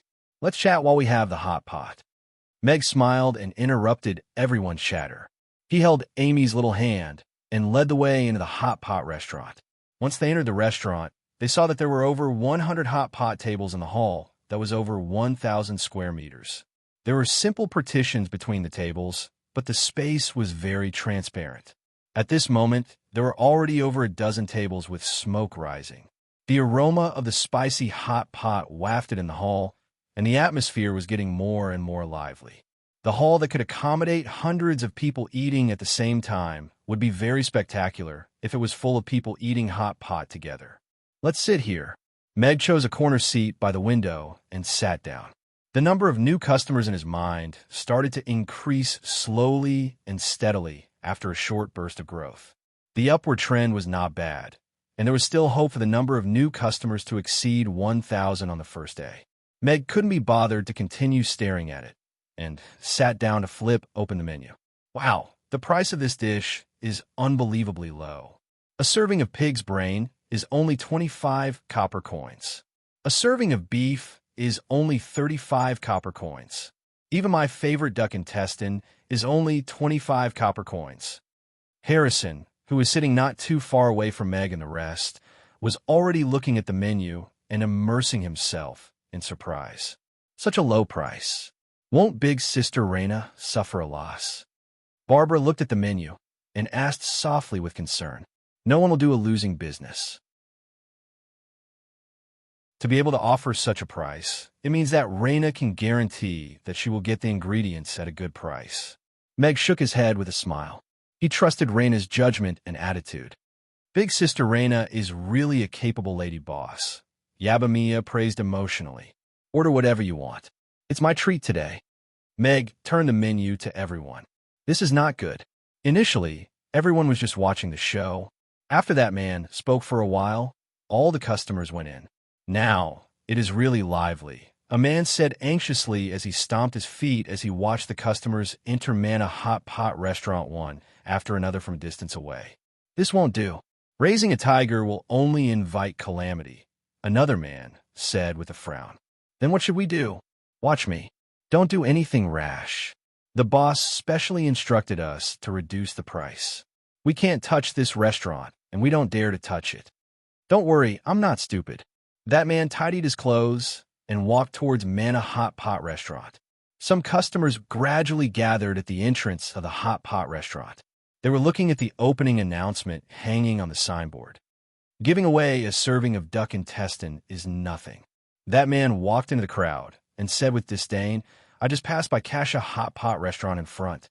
All their dishes are buy one, get one free, and they even have a free drinking event. It said that the average cost per person is less than 50 copper coins. What nice business. Bookhouse reading website that you're tuning in to the Romance Rendezvous YouTube channel. We're so grateful for your support, and don't forget to subscribe to join us on this incredible journey through captivating stories. Your generosity through donations truly makes a world of difference, as it's the primary source of revenue that allows me to expand and enhance this channel for you. Thank you from the bottom of my heart for being a part of this adventure.